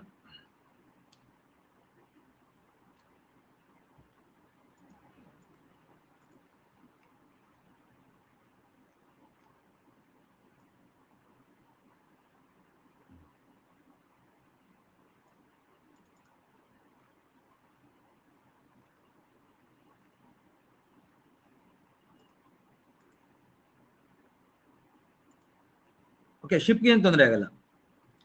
ಶಿಪ್ ಯೂಶಲಿ ಇದೇ ಡೈರೆಕ್ಷನ್ ಅಲ್ಲಿ ಹೋಗ್ತವೆ ನೋಡಿ. ಎಲ್ಲರೂ ಗಮನಿಸಿ, ಈಗ ವರ್ಲ್ಡ್ ಮ್ಯಾಪ್ ನೋಡಿ ಎಲ್ಲರೂ. ನಾನು ಕಂಟಿನ್ಯೂ ಮಾಡ್ತೇನೆ ನೋಡಿ. ಈಗ ಎಲ್ಲರೂ ಇಲ್ಲಿಂದ ಶುರು ಮಾಡ್ತೀನಿ ನಾನು. ದಕ್ಷಿಣ ಅಟ್ಲಾಂಟಿಕ್, ಉತ್ತರ ಅಟ್ಲಾಂಟಿಕ್, ಇದು ಈಕ್ವೇಟರ್, ಇದು ಸಮಭಾಜಕ ವೃತ್ತ. ಉತ್ತರ ಪೆಸಿಫಿಕ್, ದಕ್ಷಿಣ ಪೆಸಿಫಿಕ್, ಉತ್ತರ ಹಿಂದೂ ಮಹಾಸಾಗರ, ದಕ್ಷಿಣ ಹಿಂದೂ ಮಹಾಸಾಗರ, ನಾರ್ತ್ ಅಟ್ಲಾಂಟಿಕ್, ಸೌತ್ ಅಟ್ಲಾಂಟಿಕ್. ಹೌದಾ? ಇಲ್ಲಿ ಗಮನಿಸಿ ಎಲ್ಲರೂ. ಇಲ್ಲಿ ಗಾಳಿ ಬೀಸ್ತಾ ಇದೆ ನೋಡಿ. ಹಿಂಗೆ ಗಾಳಿನ ನಾನು ರೆಡ್ ಅಲ್ಲಿ ಬರೀತೀನಿ ನೋಡಿ. ಗಾಳಿನ ರೆಡ್. ಹಿಂಗೆ ಗಾಳಿ ಹಿಂಗ್ ಬೀಸಿದಾಗ ಏನಾಗುತ್ತೆ? ಎಕ್ವೆನ್ ಟ್ರಾನ್ಸ್ಪೋರ್ಟ್ ಏನಾಗುತ್ತೆ ಈಗ ಹೇಳಿ ನೋಡೋಣ. ಉತ್ತರ ಗೋಲಾರ್ಧದಲ್ಲಿ ಎಕ್ವೆನ್ ಟ್ರಾನ್ಸ್ಪೋರ್ಟ್ ಯಾವ ಕಡೆಗೆ ಇರುತ್ತೆ? ಇದ್ರ ಬಲಕ್ಕೆ.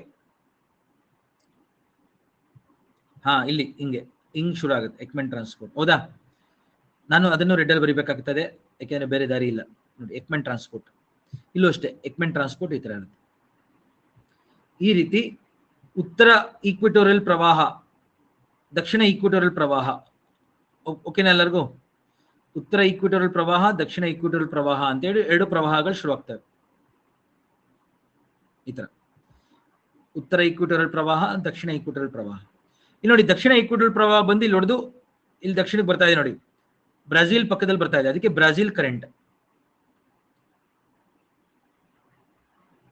ಬ್ರೆಜಿಲ್ ಕರೆಂಟ್ ಇದು ಯಾವ ದೇಶದ ಪಕ್ಕ ಇದೆ ಅದು ಹೆಸರು ಕೊಡ್ಬೇಕು. ಇಲ್ಲಿ ಬಂತು ಬ್ರೆಜಿಲ್. ಇಲ್ಲಿ ಬರ್ತಿದೆ ನೋಡಿ, ಇದು ಟೆಂಪರೇಟ್ ಭಾಗ. ಟೆಂಪರೇಟ್ ಭಾಗದಲ್ಲಿ ಯಾವ ಮಾರುತಗಳು ಇರ್ತವೆ? ವೆಸ್ಟಲಿ ಮಾರುತಗಳು ಇರ್ತವೆ. ಹೌದಾ? ಜನಕ್ಕೆ ಅರ್ಥ ಆಗ್ತದೆ ವೆಸ್ಟಲಿ ಮಾರುತಗಳು? ವೆಸ್ಟಲಿ ಮಾರುತಗಳು ಇಲ್ಲಿ ಗಮನಿಸಿ ಎಲ್ಲರೂ. ವೆಸ್ಟಲಿ ಮಾರುತಗಳು ಹಿಂಗ್ ಬೀಸಿದಾಗ ಇವಾಗ ಯಾವ ತರ ಇರುತ್ತೆ? ಎಕ್ಮೆನ್ ಟ್ರಾನ್ಸ್ಪೋರ್ಟ್ ದಕ್ಷಿಣದ ಗೋಲಾರ್ಧದಲ್ಲಿ, ಕರೆಕ್ಟಾ? ಇದ್ರದ್ದು ಎಡಕ್ಕೆ ಎಕ್ಮೆನ್ ಟ್ರಾನ್ಸ್ಪೋರ್ಟ್, ಇದ್ರದ್ದು ಲೆಫ್ಟ್ಗೆ. ಇದ್ರ ಲೆಫ್ಟ್ಗೆ ಈ ತರ, ಆ ಡೈರೆಕ್ಷನ್ ಲೆಫ್ಟ್ಗೆ, ಆ ಗಾಳಿಯ ದಿಕ್ಕಿನ ಲೆಫ್ಟ್ಗೆ ಹಿಂಗೆ ಹಿಂಗಿರುತ್ತೆ. ಆಯ್ತಾ? ಸೊ ಈ ರೀತಿ ನಾವು ಪ್ರವಾಹಗಳು ಶುರುವಾಗ್ತವೆ. ನಾವು ಬರೀ ಕರೆಂಟ್ ಮಾತ್ರ ತಗೊಂಡ್ರೆ ಈ ತರ ಕಾಣುತ್ತೆ ನೋಡಿ. ಸೊ ಗಾಳಿ ಬೀಸಿದ ತಕ್ಷಣ ಈ ರೀತಿ ಪ್ರವಾಹಗಳು ಶುರುವಾಗಿ ಹೋಗ್ತವೆ ನೋಡಿ. ಹಿಂಗ್ ಗಾಳಿ ಬೀಸಿದ ತಕ್ಷಣ ಈ ತರ ಪ್ರವಾಹಗಳು ಶುರುವಾಗ್ತವೆ. ಇದು ಅಂಟಾರ್ಟಿಕ್ ಸರ್ಕಂಪೋಲಾರ್ ಕರೆಂಟ್ ಅಂತ ಕರಿತೀವಿ. ಯಾಕೆಂದ್ರೆ ಅಂಟಾರ್ಟಿಕಾ ಹತ್ರ ಇದೆ ಇದು. ಎಷ್ಟು ಜನಕ್ಕೆ ಅರ್ಥ ಆಯ್ತು? ಶೀತ ಪ್ರವಾಹ ಇದು, ಕೋಲ್ಡ್ ಕರೆಂಟ್. ಇದು ವೆಸ್ಟರ್ಲಿ ಮಾರುತಗಳಿಂದ ಶುರುವಾಗಿದ್ದು, ಅದಕ್ಕೆ ವೆಸ್ಟ್ ವಿಂಡ್ ಡ್ರಿಫ್ಟ್.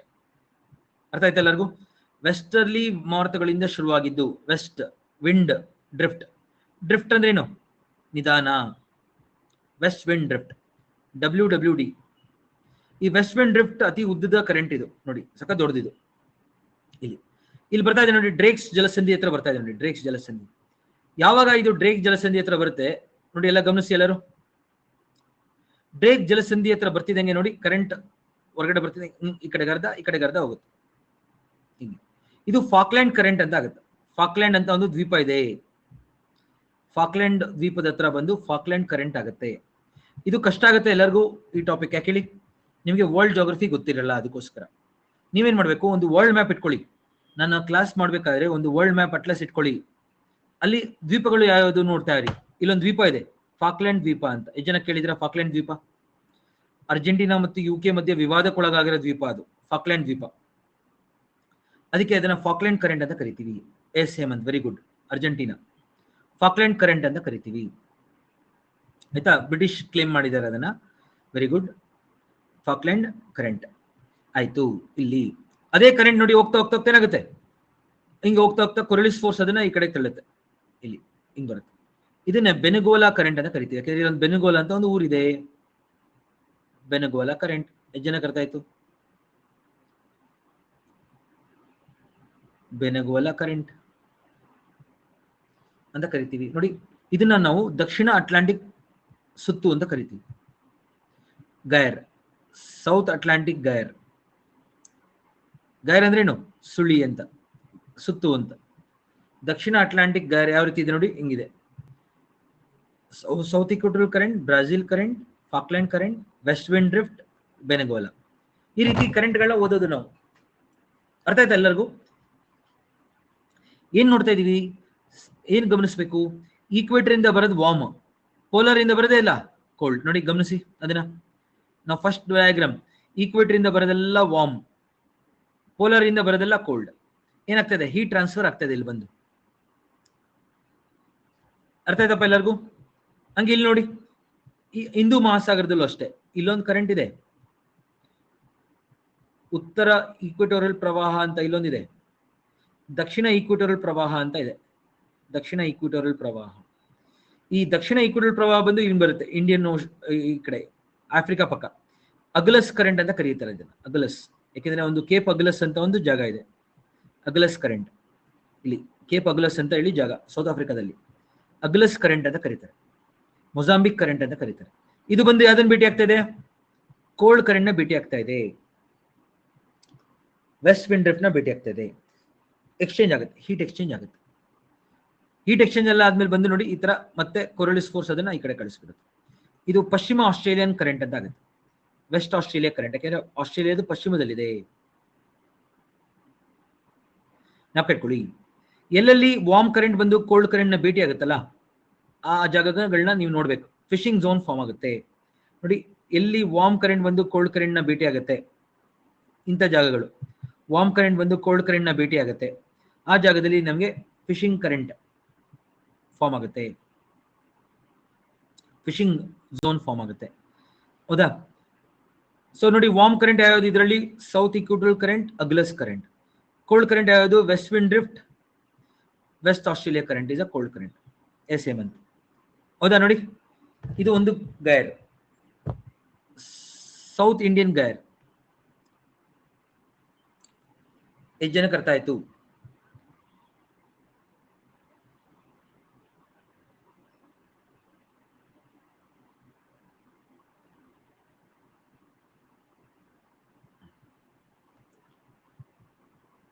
ಸೊ ಇದು ಒಂದು ಗೈರ್ ನೋಡಿ. ನಿಮ್ಮ ಅಟ್ಲಸ್ ನೋಡ್ಬೇಕು ನೀವೆಲ್ಲರೂ, ಇಲ್ಲಾಂದ್ರೆ ಕಷ್ಟ ಆಗುತ್ತೆ. ನೆಕ್ಸ್ಟ್ ನೋಡಿ, ಇಲ್ಲೂ ಗಾಳಿ ಬೀಸ್ತಾ ಇದೆ, ಇಲ್ಲೂ ಗಾಳಿ ಬೀಸ್ತಾ ಇದೆ. ಸೊ ಇಲ್ಲೊಂದು ಕರೆಂಟ್ ಶುರು ಆಗುತ್ತೆ, ನಾರ್ತ್ ಈಕ್ವೆಟೋರಿಯಲ್ ಕರೆಂಟ್.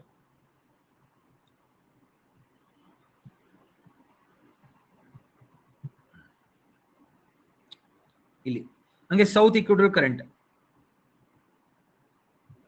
ಶುರು ಆಗುತ್ತೆ. ಅದ್ ಬಂದು ಇಲ್ಲಿ ಹೊಡಿತಾ ಇದ್ದಾರೆ ನೋಡಿ, ಎಲ್ಲ ಬಂದು ನೀರಿಲ್ಲಿ ಪೈಲಪ್ ಆಗುತ್ತೆ. ಎಲ್ಲರೂ ಗಮನಿಸಿ ಇಲ್ಲಿ ಬೋರ್ಡ್ನ. ಇದು ಉತ್ತರ ಈಕ್ವೆಟೋರಿಯಲ್ ಪ್ರವಾಹ ಪೆಸಿಫಿಕ್ ಅಲ್ಲೂ, ದಕ್ಷಿಣ ಈಕ್ವೆಟೋರಿಯಲ್ ಪ್ರವಾಹ ಬಂದು ಇಲ್ಲಿ ಸಂಗ್ರಹ ಆಗ್ತಾ ಇದೆ.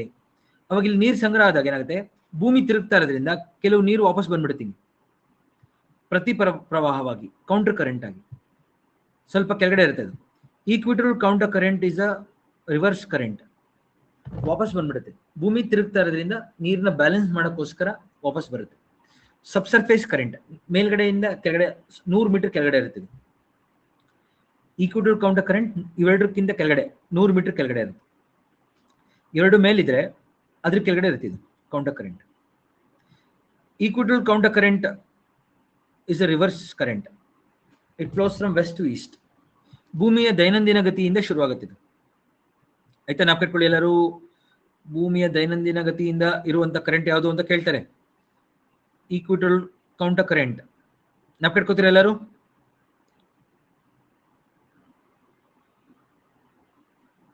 ಹಾ, ಈಕ್ವೆಟೋರಿಯಲ್ ಕೌಂಟರ್ ಕರೆಂಟ್. ಹಾ, ಪ್ಲೀಸ್ ನಾಪ್ಕಟ್ಕೊಳ್ಳಿ. ಇಲ್ಲಿ ನೋಡಿ, ಇಲ್ಲಿರೋ ನೀರು ಕೊರಳಿಸ್ ಬಲದಿಂದ ಹಿಂಗ್ ಬಂದ್ಬಿಡುತ್ತೆ ಕೆಳಗಡೆಗೆ. ಈಸ್ಟ್ ಆಸ್ಟ್ರೇಲಿಯಾ ಕರೆಂಟ್, ಪೂರ್ವ ಆಸ್ಟ್ರೇಲಿಯಾ ವಾರ್ಮ್ ಕರೆಂಟ್ ಆಗಿ ಬರುತ್ತೆ. ಅದು ಬಂದು ಕೋಲ್ಡ್ ಕರೆಂಟ್ ನ ಭೇಟಿ ಆಗುತ್ತೆ, ಕೋಲ್ಡ್ ಕರೆಂಟ್ ನ ಭೇಟಿ ಆಗುತ್ತೆ. ಹೀಟ್ ಎಕ್ಸ್ಚೇಂಜ್ ಆಗುತ್ತೆ ವೆಸ್ಟ್ ವಿಂಡ್ ಡ್ರಿಫ್ಟ್ ಜೊತೆಗೆ. ಹಂಗೆ ಕಂಟಿನ್ಯೂ ಆಗುತ್ತೆ, ಕೋಲ್ಡ್ ಕರೆಂಟ್ ಆಗಿ ಕಂಟಿನ್ಯೂ ಆಗ್ತಾ ಇದೆ ನೋಡಿ. ಹಿಂಗೆ ಇಲ್ಲಿ ಬರ್ತಿದ್ದಂಗೆ ಏನಾಗುತ್ತೆ, ಒಂದಷ್ಟು ನೀರು ಡ್ರೇಕ್ಸ್ ಜಲಸಂಧಿ ಕಡೆಗೆ ಬರುತ್ತೆ ಹಿಂಗೆ. ಇನ್ನೊಂದಷ್ಟು ಪೆರು ಚಿಲಿ ಹಂಬೋಲ್ಡ್ ಕರೆಂಟ್ ಆಗಿ ಹಿಂತಿರುಗುತ್ತೆ ನೋಡಿ. ಪೆರು ಚಿಲಿ ಹಂಬೋಲ್ಡ್ ಕರೆಂಟ್, ಪೆರು ಮತ್ತು ಚಿಲಿ ಅಂತ ದೇಶಗಳಿದೆ ಇಲ್ಲಿ, ಅದಕ್ಕೆ ಪೆರು ಚಿಲಿ. ಅರ್ಥ ಆಗ್ತಾ ಇದೆ ಎಲ್ಲರಿಗೂ? ಪೆರು ದೇಶ ಇದೆ, ಚಿಲೆ ಅಂತ ದೇಶ ಇದೆ. ಹಂಬೋಲ್ಟ್ ಅನ್ನೋದು ವಿಜ್ಞಾನಿ ಹೆಸರು. ಹಂಬೋಲ್ಟ್ ಸ್ಪೆಲ್ಲಿಂಗ್ ಬರ್ದಿದೆ ನೋಡಿ, ಹಂಬೋಲ್ಟ್ ಕರೆಂಟ್ ಅಂತ ಕರೀತಾರೆ. ವಿಜ್ಞಾನಿ ಅವರೇ ಕಂಡುಹಿಡಿದಿದ್ದನ್ನ ಫಸ್ಟು ನೋಡಿ. ದಕ್ಷಿಣ ಪೆಸಿಫಿಕ್ ಕೂಡ ಕಂಪ್ಲೀಟ್ ಆಯ್ತು. ಜನ ಅರ್ಥ ಆಗ್ತಾ ಇದೆ? ದಕ್ಷಿಣ ಪೆಸಿಫಿಕ್ ಕೂಡ ಕವರ್ ಮಾಡಿದ್ದೀನಿ ನಾನು. ಪೆರು, ಚಿಲಿ, ಹಂಬೋಲ್ಡ್ ಕರೆಂಟ್. ಪೆರು, ಚಿಲೆ ಮತ್ತು ಹಂಬೋಲ್ಡ್. ಇವತ್ತು ಅರ್ಥ ಆದ್ರೇನೆ ನಿಮ್ಗೆ ನಾಳೆ ಎಲ್ಲಿನೂ ಅರ್ಥ ಆಗೋದು. ಇಲ್ಲ ಅಂದ್ರೆ ತಲೆ ಬಿಡ ಅರ್ಥ ಆಗಲ್ಲ ಎಲ್ಲಿನೋ. ಈಗಲೇ ಹೇಳಿದ್ದೀನಿ ನಾನು. ಆಮೇಲೆ ಎಲ್ಲಿನೂ ಅರ್ಥ ಆಗಿಲ್ಲ ಅನ್ಬಿಡಿ, ಆಯ್ತಾ? ಪ್ಲೀಸ್ ದಯವಿಟ್ಟು ಇದನ್ನ ಇದು ಅರ್ಥ ಆದ್ರೆ ಸತೀಶ್, ನಾಳೆಗೆ ನಿಮ್ಗೆ ಎಲ್ಲಿನೂ ಲಾನೇನ ಹೇಳ್ಕೊಡೋದು ನಾನು. ನೋಡಿ, ಇದು ದಕ್ಷಿಣ ಪೆಸಿಫಿಕ್ ಸುತ್ತು ಗೈರ್.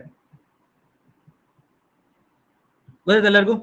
ದಕ್ಷಿಣ ಪೆಸಿಫಿಕ್ ಸುತ್ತು, ದಕ್ಷಿಣ ಹಿಂದೂ ಮಹಾಸಾಗರ ಸುತ್ತು, ದಕ್ಷಿಣ ಅಟ್ಲಾಂಟಿಕ್ ಸುತ್ತು. ಗಮನಿಸಿ, ದಕ್ಷಿಣ ಗೋಲಾರ್ಧದಲ್ಲಿ ಎಲ್ಲಾ ಕರೆಂಟ್ಗಳು ಹೆಂಗಿದೆ? ಈಕ್ವೇಟರ್ ಇಂದ ವಾರ್ಮ್ ಬರ್ತಾ ಇದೆ. ಈಕ್ವೇಟರ್ ಇಂದ ಬರೋದೆಲ್ಲ ವಾರ್ಮ್.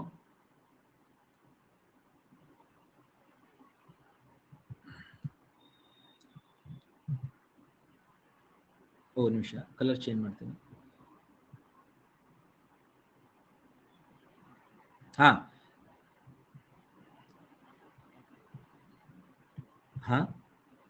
ಗಿರೀಶ್, ಅಟ್ಲಸ್ ಹೇಳಿ ಅಂದ್ರೆ ಏನು ಗೊತ್ತಾಗ್ಲಿಲ್ಲ. ಅಟ್ಲಸ್ ಯಾವುದು? Oxford atlas. ಆಕ್ಸ್ಫರ್ಡ್ ಅಟ್ಲಸ್ ತಗೊಳ್ಳಿ ಎಲ್ಲರೂ. Oxford atlas. ಇನ್ನು ಅಟ್ಲಸ್ ಇಲ್ವಾ? ಇನ್ನೇನು ಮುಗಿತಾ ಬರ್ತಾ ಇದೆ ನಮ್ಮ ಸಿಲೆಬಸ್ಗಳು. ನೀವು ಇವಾಗ ಅಟ್ಲಸ್ ಯಾವುದು ಅಂದ್ರೆ, ಓಹೋ ಏನಪ್ಪ ನೀವು. ಆಕ್ಸ್ಫರ್ಡ್ ಅಟ್ಲಸ್ ತಗೊಳ್ಳಿ ಎಲ್ಲರೂ. ಯಾರ್ಯಾರ ಹತ್ರ ಅಟ್ಲಸ್ ಇಲ್ಲ? ಓಕೆ, ನಾನು ಅನ್ಕೊಂಡಿದ್ದೀನಿ ಇಷ್ಟೊತ್ತು ಎಲ್ಲರ ಹತ್ರ ಅಟ್ಲಸ್ ಇದೆ ಅಂತ ಹೇಳಿ ನಾವು ಕ್ಲಾಸ್ ಮಾಡ್ತಾ ಇದ್ದೀವಿ. ದಯವಿಟ್ಟು ನಮ್ಮ ಕ್ಲಾಸ್ಗಳ ಜೊತೆಗೆ ನಿಮ್ಮ ಅಟ್ಲಸ್ ಇಟ್ಕೊಳ್ಬೇಕು. ಅಟ್ಲಸ್ ಇಲ್ಲ ಅಂದ್ರೆ ನೀವು ಕ್ಲಾಸ್ನ ಕೇಳಕ್ ಆಗೋದಿಲ್ಲ. ದಿನಾಗ್ಲೂ ಅಟ್ಲಸ್ ನೋಡ್ಬೇಕು.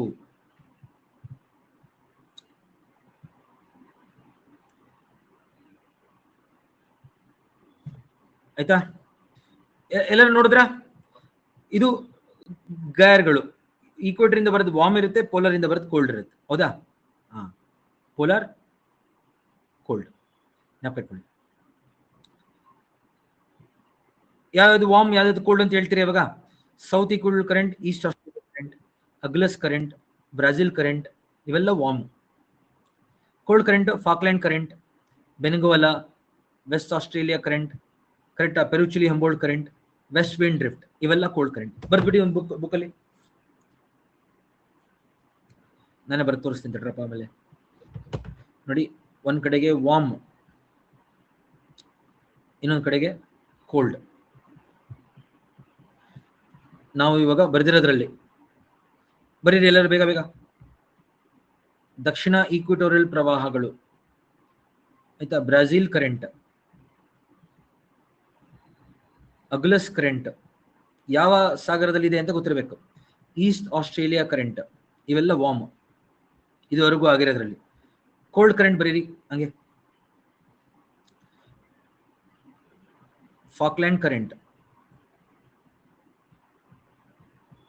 ಆಯ್ತಾ? Benguela current, Benguela current, west Australia current, west wind drift, west wind drift. Akash ನಮಸ್ತೆ, ತುಂಬಾ ಲೇಟ್ ಆಗಿ ಜಾಯ್ನ್ ಆಗಿದ್ರಿ, ಬಟ್ ಪರವಾಗಿಲ್ಲ. ಇವಾಗ ಕೇಳಿ, ನಾವು ಓಷನ್ ಕರೆಂಟ್ ಡಿಸ್ಕಸ್ ಮಾಡ್ತಾ ಇದೀವಿ, ಆಯ್ತಾ? Falkland current, Benguela current, west Australia current, west wind drift. ಇನ್ನಾದ್ ಬಿಟ್ಟಿದ್ದೀನಿ ನಾನು ನೋಡಿ.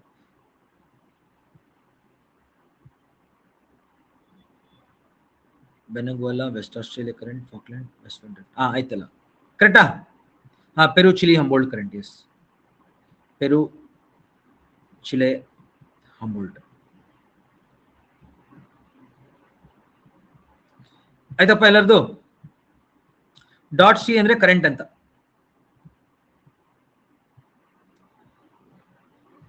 ಪೂಜಾ, ವರ್ಲ್ಡ್ ಜಾಗ್ರಫಿ ನಾವು ಅಪ್ಲೋಡ್ ಮಾಡಿದೀವಿ ಆಲ್ರೆಡಿ.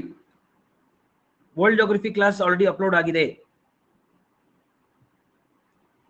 ಯಾಕೆಂದ್ರೆ ನಾವು KPSC ಪ್ರಿಲಿಮ್ಸ್ ಮತ್ತು ಮೇನ್ಸ್ ಕೋರ್ಸ್ ಮಾಡ್ತಾ ಇರೋದ್ರಿಂದ ಮೇನ್ ಸಿಲೆಬಸ್ ನ ಗಮನದಲ್ಲಿ ಇಟ್ಕೊಂಡು ನಾವು ಆಲ್ರೆಡಿ ಎಲ್ಲಾ ಕ್ಲಾಸಸ್ ಕವರ್ ಮಾಡ್ತಾ ಬರ್ತಾ ಇದೀವಿ ಒಂದೊಂದಾಗಿ. ಮೇನ್ ಸಿಲೆಬಸ್ ಅಲ್ಲಿ ಏನಿದೆ ಅದು ಆಲ್ರೆಡಿ ಎಲ್ಲಾ ಕ್ಲಾಸಸ್ ಅಪ್ಲೋಡ್ ಆಗಿದೆ, ಎಕ್ಸೆಪ್ಟ್ ಏಷ್ಯಾ ಒಂದು, ಅದನ್ನ ಅಪ್ಲೋಡ್ ಮಾಡ್ತೀನಿ ನಾನು.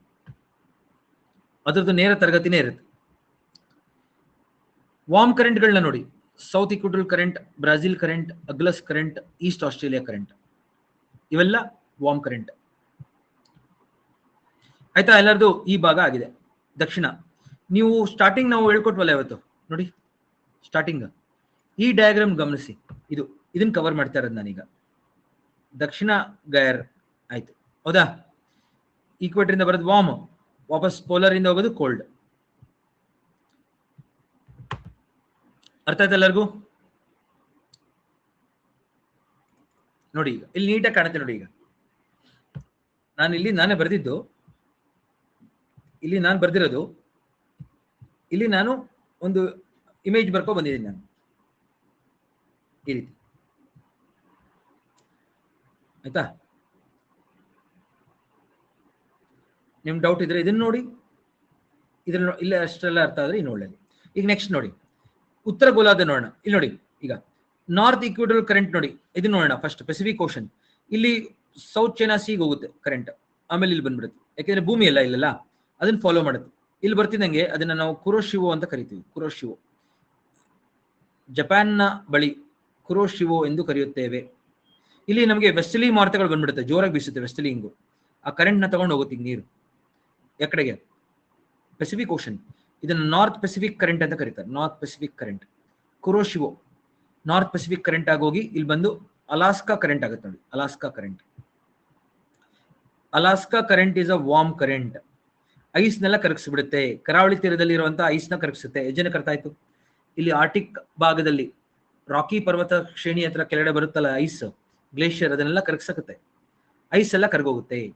ಐಸ್ ಎಲ್ಲ ಕರ್ಗೋದ್ಮೇಲೆ ಏನಾಗುತ್ತೆ? ಕೂಲ್ ಆಗುತ್ತೆ ನೀರು, ಅದು ಬರುತ್ತೆ ಹಿಂಗೆ ಕೋಲ್ಡ್ ಕರೆಂಟ್ ಆಗಿ, ಕ್ಯಾಲಿಫೋರ್ನಿಯಾ ಕರೆಂಟ್ ಆಗಿ ಬರುತ್ತೆ.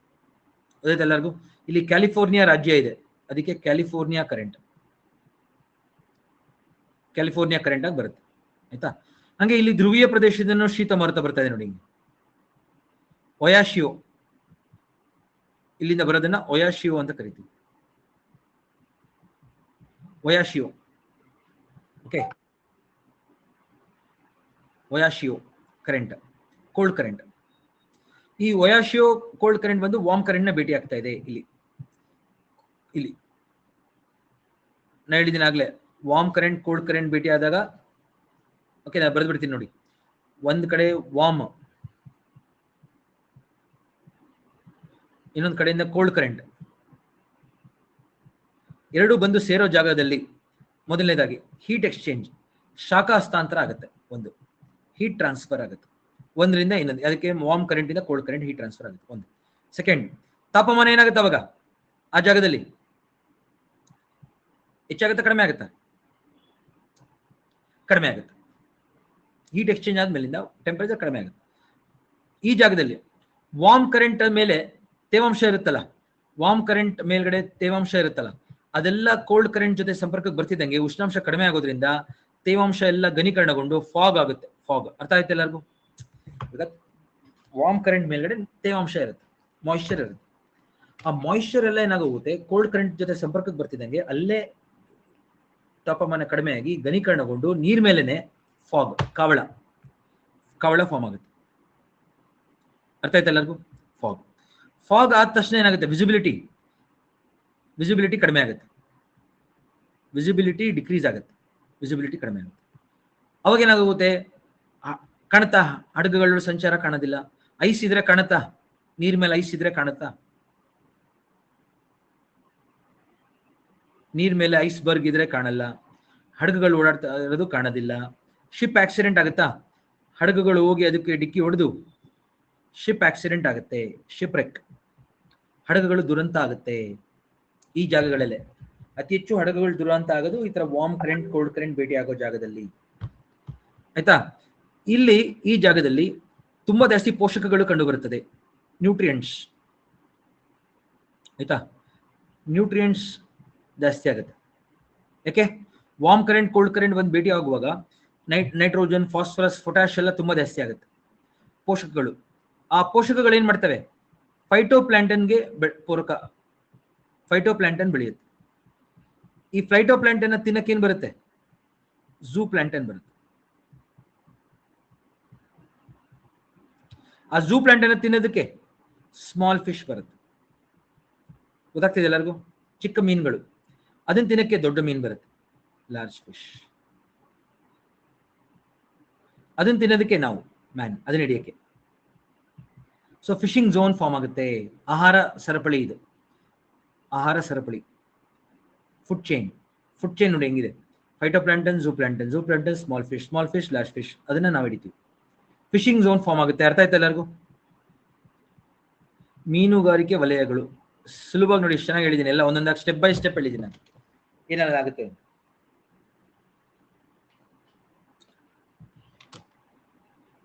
ಫಿಶಿಂಗ್ ಝೋನ್ ಫಾರ್ಮ್ ಆಗುತ್ತೆ. ಅರ್ಥ ಆಯ್ತಾ ಎಲ್ಲರಿಗೂ?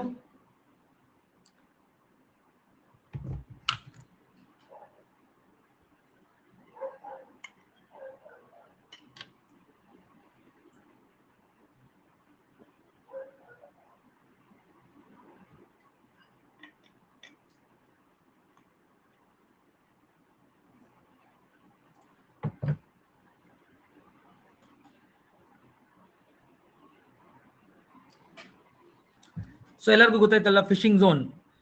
ಇವಾಗ ಏನಾಗುತ್ತೆ, ಒಂದು ವಾರ್ಮ್ ಕರೆಂಟ್, ಕೋಲ್ಡ್ ಕರೆಂಟ್ ಎರಡು ಭೇಟಿ ಆಗೋದ್ರಿಂದ ಪೋಷಕಗಳು ಹೆಚ್ಚಾಗುತ್ತೆ. ಪೋಷಕಗಳು ಹೆಚ್ಚಾದಾಗ ಪೌಷ್ಟಿಕಾಂಶಗಳೆಲ್ಲ ಆ ಜಾಗದಲ್ಲಿ ಫೈಟೋಪ್ಲಾಂಕ್ಟನ್ ಬೆಳಿತಾವೆ. ಅದನ್ನ ಝೂ ಪ್ಲಾಂಕ್ಟನ್ ತಿನ್ನಕ್ ಬರುತ್ತೆ, ಅದನ್ನ ಸ್ಮಾಲ್ ಫಿಶ್ ತಿನ್ನಕ್ ಬರುತ್ತೆ, ಅದಾದ್ಮೇಲೆ ಲಾರ್ಜ್ ಫಿಶ್, ಅದಾದ್ಮೇಲೆ ಫಿಶಿಂಗ್ ಝೋನ್. ಇಲ್ಲಿ ಈ ತರ ವಾರ್ಮ್ ಕರೆಂಟ್, ಕೋಲ್ಡ್ ಕರೆಂಟ್ ಭೇಟಿ ಆಗೋ ಜಾಗಗಳು.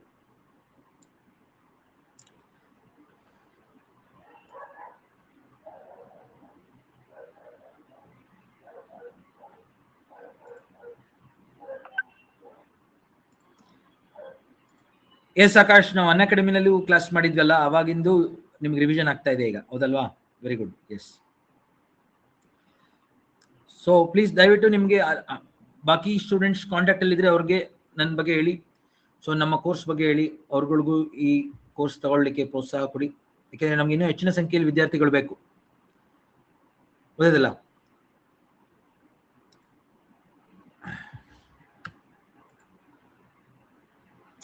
ಬರ್ತಾರಲ್ಲ ಎಲ್ಲರೂ? ಹಾ, ಈಗ ನೋಡಿ. ಸೊ ಇಲ್ಲಿ ಓಯಾಶಿಯೋ ಹೋಗಿ ಕುರೋಶಿಯೋಗೆ ಹೋಗಿ ಭೇಟಿ ಆಗುತ್ತೆ. ಇಲ್ಲೊಂದು ಈಟ್ ಎಕ್ಸ್ಚೇಂಜ್ ಆಗುತ್ತೆ. ಅದಕ್ಕೆ ಜಪಾನ್ ಹತ್ರ ಎಲ್ಲ ತುಂಬಾ ಫಿಶ್ ಹಿಡಿತಾರೆ, ಗೊತ್ತಾಯ್ತಲ್ವಾ? ಜಪಾನ್ ಅಲ್ಲಿ ಜನ ದಿನಾಗ್ಲೂ ಫಿಶ್ ತಿನ್ನೋದೇನಕ್ಕೆ ಅಂದ್ರೆ ಇದಕ್ಕೇನೆ. ಅವರು ತುಂಬಾ ಸಿಗುತ್ತೆ ಫಿಶ್, ಅವ್ರಿಗೆ ಸುಮ್ಮನೆ ಸಿಗುತ್ತೆ ಅಲ್ಲಿ ಪಕ್ಕದಲ್ಲೇ, ಅಲ್ಲಿ ಹಿಡ್ಕೊ ಬರ್ತಾರೆ, ಅದನ್ನ ತಿಂತಾರೆ. ಅವ್ರ ಫಿಶಿಂಗ್ ಝೋನ್ ಪಕ್ಕನೇ ಇದೆ ಅವ್ರ ದೇಶ, ಅದಕ್ಕೆ ಕರೆಕ್ಟಾ. ಬೆಳಿಗ್ಗೆ ತಿಂಡಿಗೂ ಅದೇ, ಮಧ್ಯಾಹ್ನ ಊಟಕ್ಕೂ ಅದೇ ಫಿಶ್, ರಾತ್ರಿಗೂ ಅದೇ. ಓಕೆ, ನಾವು ಕಟ್ಕೊಳ್ಳಿ. ಇದೊಂದು ಗೈರ್ ನೋಡಿ, ಸುತ್ತಾಯ್ತು ಇದೊಂದು. ನೆಕ್ಸ್ಟ್ ಬನ್ನಿ, ಇಲ್ಲಿ ಅಟ್ಲಾಂಟಿಕ್ ಬನ್ನಿ ಎಲ್ಲರೂ. ಇಲ್ಲಿ ಬರ್ತಿದೆ ನೋಡಿ, ನಾರ್ತ್ ಈಕ್ವಟಲ್ ಕರೆಂಟ್, ಮತ್ತೆ ಸ್ವಲ್ಪ ಇದೊಂದು ಇದ್ರ ಭಾಗ ಸ್ವಲ್ಪ ಎರಡು ಸೇರ್ಕೊಂಡು ಇಲ್ಲಿ ಬರುತ್ತೆ ನೋಡಿ. ಇಲ್ಲಿ ಕೆರಿಬಿಯನ್ ಕರೆಂಟ್ ಆಗುತ್ತೆ. ಕೆರಿಬಿಯನ್ ಕರೆಂಟ್, ಕೆರಿಬಿಯನ್ ಕರೆಂಟ್ ಇಂದ ಇಲ್ಲಿ ಬಂದು Florida current, Florida current, Florida current. ಆಯ್ತಾ? ಇಲ್ಲಿಂದ ಗಲ್ಫ್ ಸ್ಟ್ರೀಮ್ ಶುರು ಆಗುತ್ತೆ. ಎಸ್, ಯಾಕೆಂದ್ರೆ ವೆಸ್ಟಲಿ ಮಾರುತಗಳು, ಕರೆಕ್ಟ್. ಕಾರಣ ವೆಸ್ಟಲಿ ಮಾರುತಗಳಿಂದ ಗಲ್ಫ್ ಸ್ಟ್ರೀಮ್ ಅತಿ ದೊಡ್ಡ ಕರೆಂಟ್, ಇದು ಜಗತ್ತಿನ ಅತಿ ದೊಡ್ಡ ಕರೆಂಟ್ ಇಲ್ಲಿಂದ ಶುರು ಆಗುತ್ತೆ, ಗಲ್ಫ್ ಸ್ಟ್ರೀಮ್. ಹೋಗ್ತಾ ಹೋಗ್ತಾ ಹೋಗ್ತಾ ಸ್ಟ್ರೀಮ್ ಸ್ಪೀಡ್ ಜಾಸ್ತಿ ಇರುತ್ತೆ, ಬಟ್ ಕಮ್ಮಿ ಆಗುತ್ತೆ ಮುಂದಕ್ಕೆ ಹೋಗ್ತಾ ಹೋಗ್ತಾ.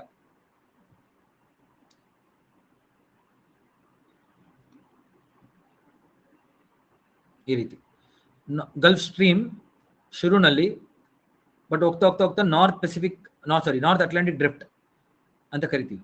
ನಾರ್ತ್ ಅಟ್ಲಾಂಟಿಕ್ ಡ್ರಿಫ್ಟ್ ಅದ್ರದ್ದು ಒಂದು ಭಾಗ ನಾರ್ವೆ ಹತ್ರ ಹೋಗುತ್ತೆ, ನಾರ್ವಿಜನ್ ಕರೆಂಟ್ ಆಗುತ್ತೆ, ನಾರ್ವಿಜನ್ ಕರೆಂಟ್. ಇವಾಗ ಎಲ್ಲರೂ ಕೇಳಿದಿರಾ, ಈ ನಾರ್ವೆ ಕರೆಂಟ್ ಇಲ್ಲಿ ಬಂದು ನಾರ್ವೆ ಕರಾವಳಿ ತೀರದಲ್ಲಿ ಐಸ್ನೆಲ್ಲ ಕರಗಿಸ್ಬಿಡುತ್ತೆ. ನಾರ್ವೆ ಕರಾವಳಿ ತೀರ ಆರ್ಟಿಕಲ್ ಇದ್ರೂ ಐಸ್ ಡೆವಲಪ್ ಆಗಲ್ಲ. ಯಾಕೆ? ನಾರ್ವಿಜನ್ ಕರೆಂಟ್ ಇಂದ. ಆರ್ಟಿಕ್ ನಲ್ಲಿ ಐಸ್ ಕರಗೋದಕ್ಕೂ ಇದೇ ಕರೆಂಟ್ ಕಾರಣ. ಜನಕ್ಕೆ ಅರ್ಥ ಆಯ್ತು? ಆರ್ಟಿಕಲ್ ಅತಿ ಹೆಚ್ಚು ಐಸ್ ಕರಗ್ತಾ ಇರೋದೇ ಇದರಿಂದ, ಆಯ್ತಾ? ಇನ್ನೊಂದು ಕರೆಂಟ್ ನೋಡಿ, ಇಲ್ಲಿ ಹೋಗ್ತಾ ಇದೆ, ಇರ್ಮಿಂಜರ್ ಕರೆಂಟ್. ಐಸ್ಲ್ಯಾಂಡ್ ದೇಶದ ಹತ್ರ ಬರುತ್ತೆ, ನಾವು ಇರ್ಮಿಂಜರ್ ಕರೆಂಟ್ ಅಂತ ಕರಿತೀವಿ. ಇರ್ಮಿಂಜರ್ ಕರೆಂಟ್, ಇರ್ಮಿಂಜರ್ ಕರೆಂಟ್ ಅನ್ನೋದು ಐಸ್ಲ್ಯಾಂಡ್ ದೇಶದ ಹತ್ರ ಬರುವಂತ warm current, warm current, Irminger current.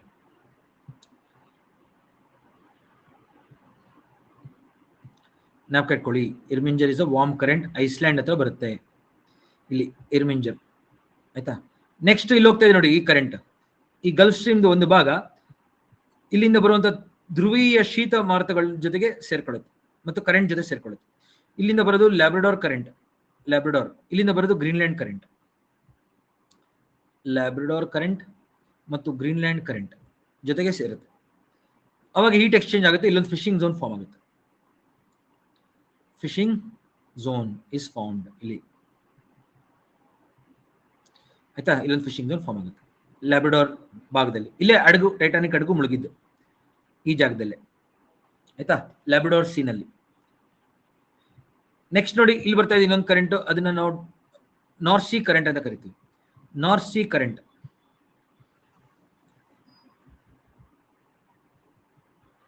Okay, ಅದು ನ್ಯೂ ಫೌಂಡ್ಲ್ಯಾಂಡ್ ಪ್ರಾವಿನ್ಸ್ ಹೇಮಂತ್. ಈ ಪ್ರಾವಿನ್ಸ್ ಅನ್ನು ನ್ಯೂ ಫೌಂಡ್ಲ್ಯಾಂಡ್ ಅಂತ ಕರಿತೀವಿ. ಈ ಭಾಗಕ್ಕೆ, ಕೆನಡಾದ ಈ ಭಾಗಕ್ಕೆ ನ್ಯೂ ಫೌಂಡ್ಲ್ಯಾಂಡ್. ಓಕೆ, ನೆನಪಿಟ್ಕೊಳ್ಳಿ, ಲ್ಯಾಬ್ರಡಾರ್ ಸಿ ಕೋಸ್ಟ್. ಇಲ್ಲಿ ಇನ್ನೊಂದು ಬರ್ತಾ ಇದೆ ನೋಡಿ, ಈ ಕರೆಂಟ್ ನ ನಾವು ಇಲ್ಲಿ ನಾರ್ತ್ ಸಿ ಕರೆಂಟ್ ಅಂತ ಕರಿತೀವಿ. ನಾರ್ತ್ ಸಿ ಕರೆಂಟ್ ಎಲ್ಲ ಗಮನಿಸಿ. North Sea current, North Sea current ಬರ್ತಿದಂಗೆ ಅದು ಕೋಲ್ಡ್ ವಾಟರ್ ಜೊತೆ ಮಿಕ್ಸ್ ಆಗುತ್ತೆ. ಇಲ್ಲಿಂದ ಬರ್ತಾ ಇರೋದು ಬಾಲ್ಟಿಕ್ ಕರೆಂಟ್ ಜೊತೆ ಮೀಟ್ ಆಗುತ್ತೆ. ಪೋಲಾರ್ ಯುರೋಪ್ನ ಭಾಗದಿಂದ ಕೋಲ್ಡ್ ಬಾಲ್ಟಿಕ್ ಸಿ ಕರೆಂಟ್ ಬರ್ತಾ ಇದೆ ನೋಡಿ. ಬಾಲ್ಟಿಕ್ ಸಿ ಕರೆಂಟ್ ಎರಡು ಭೇಟಿ ಆಗುತ್ತೆ. ಏನಾಗುತ್ತೆ, ವಾರ್ಮ್ ಕರೆಂಟ್ ಕೋಲ್ಡ್ ಕರೆಂಟ್ ಭೇಟಿ ಆದಾಗ ಹೀಟ್ ಎಕ್ಸ್ಚೇಂಜ್, ಇಲ್ಲಿ ಫಿಶಿಂಗ್ ಝೋನ್ ಫಾರ್ಮ್ ಆಗುತ್ತೆ. ಇಲ್ಲೊಂದು ಯುರೋಪ್ನಲ್ಲಿ ಒಂದು ಫಿಶಿಂಗ್ ಝೋನ್ ಫಾರ್ಮ್ ಆಗುತ್ತೆ. ಯಾವಾಗ ನೀರೆಲ್ಲ ಕೂಲ್ ಆಗಿ ಹೋಗುತ್ತೆ, ಅದು ಕೋಲ್ಡ್ ಕರೆಂಟ್ ಆಗಿ, ಕರೆಕ್ಟ್ ಆಗಿ ಹೀಟ್ ಎಕ್ಸ್ಚೇಂಜ್ ಆಗಿ ಕೋಲ್ಡ್ ಕರೆಂಟ್ ಆಗಿ ನೋಡಿ ಇಲ್ಲಿ ಕೆನರಿ ಕರೆಂಟ್ ಆಗಿ ಬರುತ್ತೆ. ಎಷ್ಟು ಜನ ಕರ್ತಾ ಇತ್ತು ಕೆನರಿ ಕರೆಂಟ್ ನೋಡಿ. ಕೆನರಿ ಅಂತ ಕರೆಯೋದು ಅದಕ್ಕೆ, ಇಲ್ಲಿ ದ್ವೀಪಗಳಿದೆ ಕೆನರಿ ಅಂತ, ಅದಕ್ಕೆ ಕೆನರಿ ಕರೆಂಟ್ ಅಂತ ಕರಿತೀವಿ. ಕೆನರಿ, ಕೆನರಿ ಕರೆಂಟ್, ಕೋಲ್ಡ್ ಕರೆಂಟ್. ಅರ್ಥ ಆಯ್ತಾ ಎಲ್ಲರಿಗೂ? ಕೆನರಿ ಕರೆಂಟ್ ನೋಡಿ. ಇಲ್ಲಿ ಬೇಕಾದ್ರೆ ನೋಡಿ, ಇಲ್ಲಿ ನಾನು ನೀಟಾಗಿ ಬರ್ತೀನಿ ನೋಡಿ. ಇಲ್ಲೆಲ್ಲ ಎಲ್ಲೆಲ್ಲಿ ಫಿಶಿಂಗ್ ಝೋನ್ ಇದೆ ಅದನ್ನ ಮಾರ್ಕ್ ಮಾಡಿದ್ದೀನಿ ನೋಡಿ ಸರ್ಕಲ್ ಆಗಿ. ಇದು 1, 2ನೇ ಫಿಶಿಂಗ್ ಝೋನ್, 3ನೇ ಫಿಶಿಂಗ್ ಝೋನ್, ಇಲ್ಲಿ 4, ಇಲ್ಲಿ 5, ಇಲ್ಲಿ 6 ಫಿಶಿಂಗ್ ಝೋನ್ಸ್ ಇದೆ ಇಲ್ಲಿ. ಒಂದು first one Falkland fishing zone. One ಅಂದ್ರೆ ಇಲ್ಲಿ ಬರ್ದ್ಬಿಡ್ತಾ ಇದ್ದೀನಿ ನಾನು. 2 ಅಂದ್ರೆ ಅಗ್ಲಸ್ ಫಿಶಿಂಗ್ ಝೋನ್. 3 ಅಂದ್ರೆ ತಾಸ್ಮನ್ ಫಿಶಿಂಗ್ ಝೋನ್, ಆಸ್ಟ್ರೇಲಿಯಾ ಮತ್ತು ನ್ಯೂಜಿಲೆಂಡ್ ಹತ್ರ. ಓಕೆ, 4th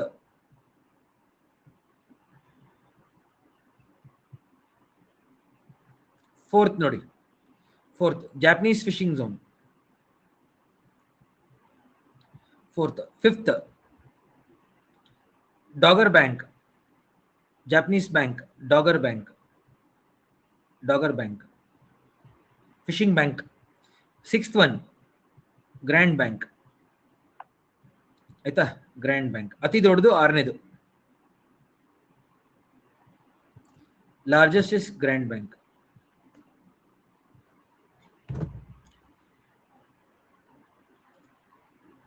ಬರ್ತಾರೆ ಎಲ್ಲರೂ? ಗಿನಿ ಕರೆಂಟ್ ಇದು, ಇಲ್ಲಿ ನೋಡಿ, ಇಲ್ಲಿ ಬರುತ್ತೆ ಗಿನಿ ಕರೆಂಟ್. ನಾನು ಬರಿತಾ ಇದ್ದೀನಿ ನೋಡಿ, ಗಿನಿ ಕರೆಂಟ್ ಆಫ್ರಿಕಾದಲ್ಲಿ ಬರುತ್ತೆ. ಹೇಮಂತ್ ಗೊತ್ತಾಯ್ತಾ? ಇಲ್ಲಿ ಕೆನರಿ ಕರೆಂಟ್ ಬಂದು ಗಿನಿ ಕರೆಂಟ್ ಆಗುತ್ತದು ಇಲ್ಲಿ ಆಫ್ರಿಕಾದ ಸೆಂಟ್ರಲ್ ಆಫ್ರಿಕಾ ಬಳಿ.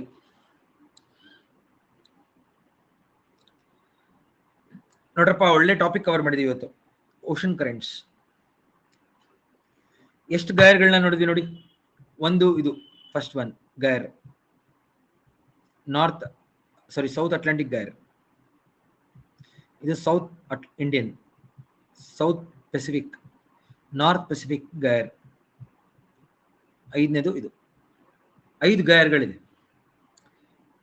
ಗೈರ್ ಅಂದ್ರೇನು? ಸುಳಿ, ಸುತ್ತು. ಸುಳಿ ಅನ್ನೋದಕ್ಕಿಂತ ಸುತ್ತು, ಒಂದು ಸಂಚಲನೆ. ಓಕೆ, ಗೈರ್ ಅಂದ್ರೆ 5 ಗೈರ್ಗಳಿದೆ.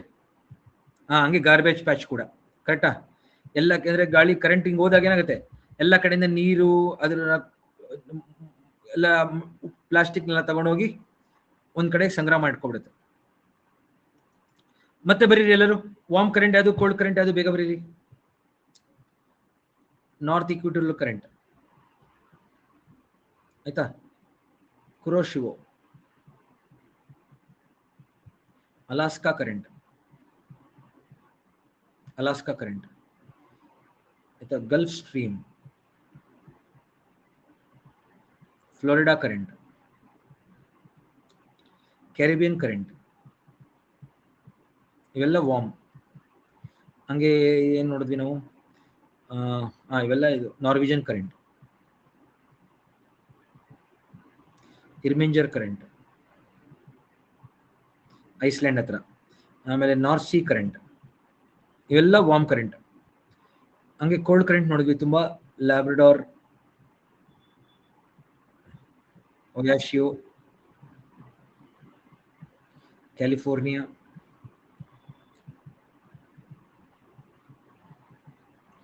ಕರೆಕ್ಟ್. ಹಂಗೆ ಇದನ್ನ ಬರೀರಿ,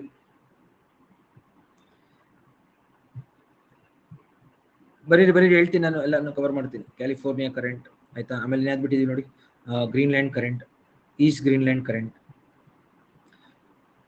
ಬಾಲ್ಟಿಕ್ ಕರೆಂಟ್, ಕೆನರಿ ಕರೆಂಟ್ ಆಯ್ತಾ, ಇವೆಲ್ಲ ಏನು ಕೋಲ್ಡ್ ಕರೆಂಟ್. ಗಿನಿ ಕರೆಂಟ್ ಈ ಕಡೆ ಬರ್ಬಿಡಿ, ಗಿನಿ ಕರೆಂಟ್ ಇಸ್ ಇಲ್ಲಿ.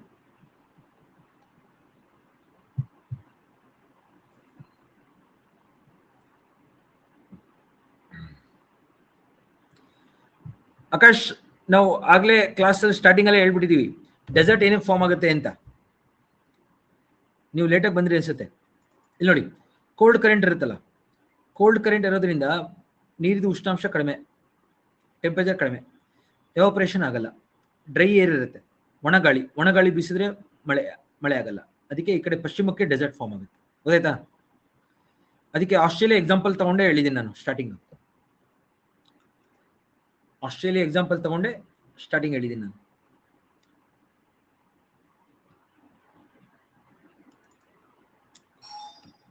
ಗೊತ್ತಾಯ್ತಾ ಎಲ್ಲರಿಗೂ ಕರೆಂಟ್ಗಳು ಯಾವ ರೀತಿ ಇರುತ್ತೆ ಅಂತ? ವಾರ್ಮ್ ಕತೆ, ಕೋಲ್ಡ್ ಹೇಳಿದ್ದೀನಿ. ಉತ್ತರ ಹಿಂದೂ ಮಹಾಸಾಗರಕ್ಕೆ ಬನ್ನಿ. ಉತ್ತರ ಹಿಂದೂ ಮಹಾಸಾಗರದಲ್ಲಿ ಕರೆಂಟ್ಗಳು ವರ್ಷಕ್ಕೆ 2 ಬಾರಿ ದಿಕ್ಕು ಬದಲಾಯಿಸ್ತವೆ. ಯಾಕೆ? ಮಾನ್ಸೂನ್ ಇರೋದ್ರಿಂದ.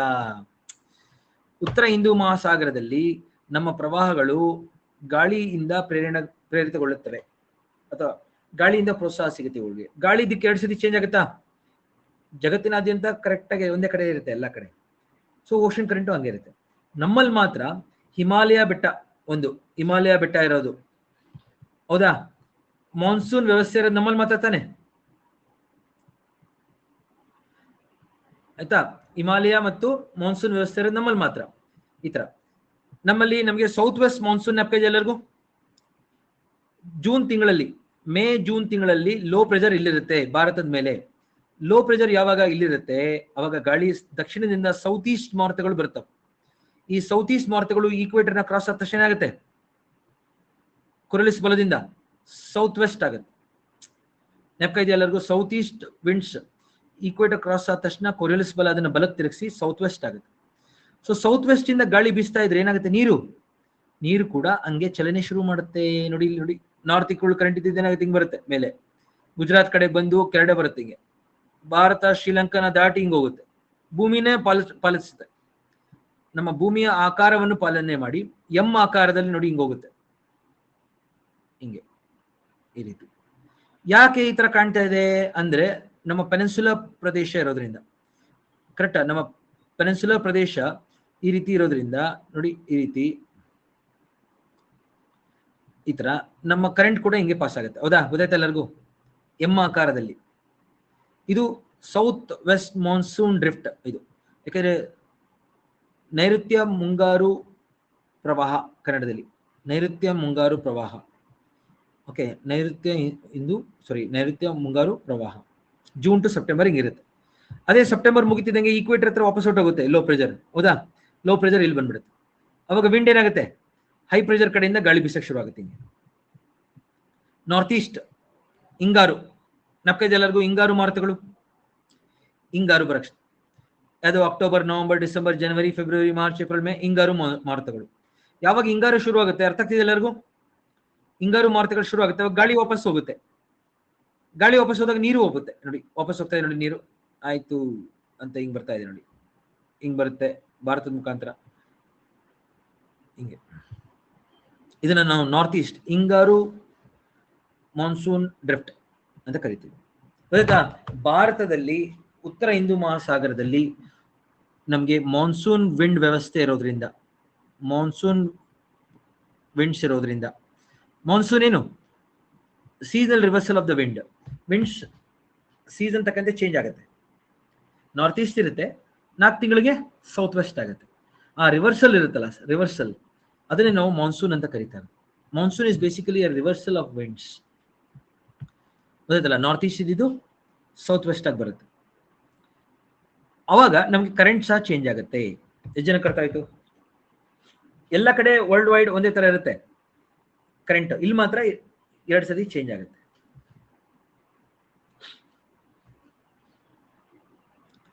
So because of seasonal reversal of winds for 4 months, we get monsoon. Because of monsoon, we have currents. ಅರ್ಥ ಆಯ್ತಾ ಎಲ್ಲರಿಗೂ? ಒಳ್ಳೆ ಫೋಟೋ ಕೊಟ್ಟಿದ್ದೀನಿ ನಾನು ನಿಮಗೆ. ಯಾಕೆ ಆಕಾರ ಎಂ ಆಕಾರದಲ್ಲಿ ಇರುತ್ತೆ ಅಂದ್ರೆ ನಮ್ಮ ಪೆನಿನ್ಸುಲಾ, ಡೆಕ್ಕನ್ ಪೆನಿನ್ಸುಲಾ ಇರೋದ್ರಿಂದ. ಡೆಕ್ಕನ್ ಪೆನಿನ್ಸುಲಾ, ಅರಬ್ಬಿ ಸಮುದ್ರ, ಬಂಗಾಳ ಕೊಲ್ಲಿಯಲ್ಲಿ ಈ ರೀತಿ ಇರುತ್ತೆ ಸಂಚಲನ.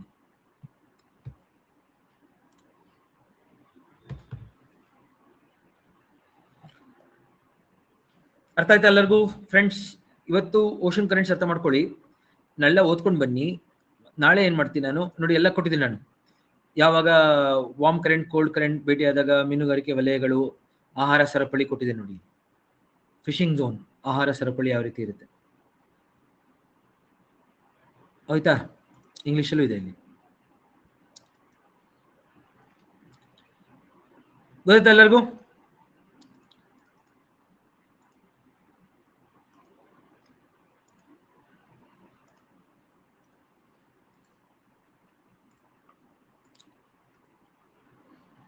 ಇಲ್ಲಿ ನೋಡಿ,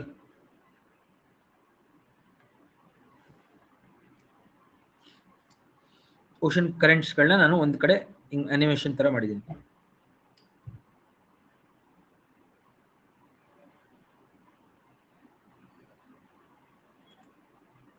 ಸೊ ಜಗತ್ತಿನಾದ್ಯಂತ ಸತತವಾಗಿ ಒಂದೇ ದಿಕ್ಕಲ್ಲಿ ನೀರಿನ ಚಲನೆಯನ್ನು ಸಾಗರ ಪ್ರವಾಹ ಎಂದು ಕರೆಯುತ್ತೇವೆ. ಸೊ ಓಷನ್ ಕರೆಂಟ್ಸ್ ಆಯ್ತು. ಸೊ ಇವಾಗ ಜಗತ್ತಿನಾದ್ಯಂತ ಎಲ್ಲೆಲ್ಲಿ ಕೋಲ್ಡ್ ಕರೆಂಟ್ ಇದೆ ಅಲ್ಲೆಲ್ಲ ಡೆಸರ್ಟ್ಸ್ ಹುಡುಕ್ಬೇಕು ನೀವು. ಈಗ ನೋಡಿ, ಇಲ್ಲಿ ಅಟಕಾಮಾ ಡೆಸರ್ಟ್ ಕೋಲ್ಡ್ ಕರೆಂಟ್ ಇದೆ ನೋಡಿ, ಇಲ್ಲಿ ಅಟಕಾಮಾ ಡೆಸರ್ಟ್ ಕೇಳಿದ್ರೆ ಎಲ್ಲರೂ? ಅಟಕಾಮಾ ಡೆಸರ್ಟ್ ಇಲ್ಲಿ, ಅಟಕಾಮಾ ಡೆಸರ್ಟ್ ಇಲ್ಲಿ ಚಿಲೆ, ಪೆರು ಭಾಗದಲ್ಲಿ. ಹಂಗೆ ಇಲ್ಲಿ ಕಲಹರಿ, ನಮೀಬ್, ಕಲಹರಿ ಮತ್ತು ನಮೀಬ್ ಡೆಸರ್ಟ್. ಇಲ್ಲಿ ಆಸ್ಟ್ರೇಲಿಯಾದಲ್ಲಿ Victoria, Simpson, Gibson deserts, Tanami desert ಇಲ್ಲಿ ಆಸ್ಟ್ರೇಲಿಯಾ. ಆಯ್ತಾ? ಪಟ್ಗೋನಿಯಾ ಕೋಲ್ಡ್ ಡೆಸರ್ಟ್ ಹೇಮಂತ್, ಅದು ಇಲ್ಲಿ ಬರುತ್ತೆ, ಇಲ್ಲಿ ಈ ಭಾಗದಲ್ಲಿ. ಇದು ಪಟ್ಗೋನಿಯಾ ಕೋಲ್ಡ್ ಟೆಂಪರೇಟ್ ಡೆಸರ್ಟ್. ಅದು ಇಲ್ಲಿ ಕೋಲ್ಡ್ ಕರೆಂಟ್ ಇಂದ ಆಗ್ತಾ ಇರೋದು ನೋಡಿ. ಇಲ್ಲಿ ದಿಸ್ ಇಸ್ ಕ್ಯಾಲಿಫೋರ್ನಿಯಾ ಕರೆಂಟ್ ಪಕ್ಕ ಸೋನರನ್ ಮೊಹಾವೆ ಡೆಸರ್ಟ್, ಸೋನರನ್ ಮೊಹಾವೆ ಡೆಸರ್ಟ್, ಸೋನರನ್ ಮತ್ತು ಮೊಹಾವೆ ಡೆಸರ್ಟ್. ಇಲ್ಲಿ ಸಹಾರಾ, ಸಹಾರಾ ಅರೇಬಿಯನ್ ಡೆಸರ್ಟ್, ಇಲ್ಲೆಲ್ಲ ನೋಡಿ, ಇಲ್ಲಿವರೆಗೂ ಡೆಸರ್ಟ್ ಇದೆ. ಆಯ್ತಾ? ಈ ರೀತಿ ಡೆಸರ್ಟ್ಸ್ಗಳು ಪಶ್ಚಿಮ ಭಾಗದಲ್ಲಿ ಹಾಕಿರುತ್ತೆ, ಮತ್ತೆ ಎಲ್ಲೆಲ್ಲಿದ್ದಾವೆ ನಾನು ತೋರಿಸಿದ್ದೀನಿ. ಸರಿನಾ ಫ್ರೆಂಡ್ಸ್ ಎಲ್ಲರಿಗೂ? ನಾಳೆ ಕ್ಲಾಸಲ್ಲಿ ಎಲ್ಲಿನೋ, ಲಾನಿನಾ ಅವೆಲ್ಲ ಬರುತ್ತೆ. ಸೊ ದಯವಿಟ್ಟು ಓದಿ. ಅದೆಲ್ಲ continental desert Satish, continental deserts ಅವೆಲ್ಲ ಟೆಂಪರೇಟ್ ಡೆಸರ್ಟ್ಸ್. ಇಲ್ಲಿ ಬರುತ್ತೆ ಅದು Gobi. Gobi is a temperate desert, continental desert. ಯಾಕೆಂದ್ರೆ ದೂರ ಇದೆ ಸಾಗರದಿಂದ, ಅದಕ್ಕೋಸ್ಕರ ಅಲ್ಲಿ ಮರುಭೂಮಿ ಇದೆ. ಆಯ್ತಾ? ನಾರ್ತ್ ಅಮೆರಿಕಾದಲ್ಲಿ ಮೊಹಾವೆ ಡೆಸರ್ಟ್ ಮತ್ತು ಸೋನರನ್. ಇಲ್ಲಿ ಬರಿತೀನಿ ನೋಡಿ, ಸೋನರನ್ ಮತ್ತು ಮೊಹಾವೆ. ಮೊಹಾವೆ ಚೇತನ್ ಗೊತ್ತಾಯ್ತಾ? ಇಲ್ಲಿ ಬರ್ತೀನಿ ನೋಡಿ ಚೇತನ್, ಸೋನರನ್ ಮತ್ತು ಮೊಹಾವೆ. ಸೌತ್ ಅಮೆರಿಕಾದಲ್ಲಿ ಅಟಕಾಮ.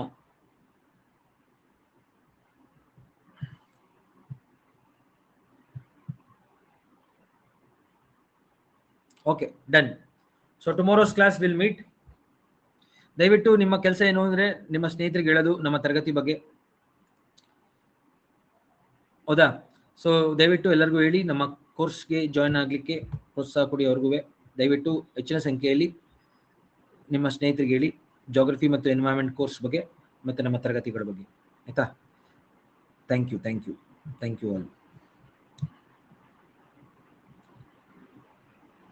Will meet tomorrow same time 5:30. Thank you all.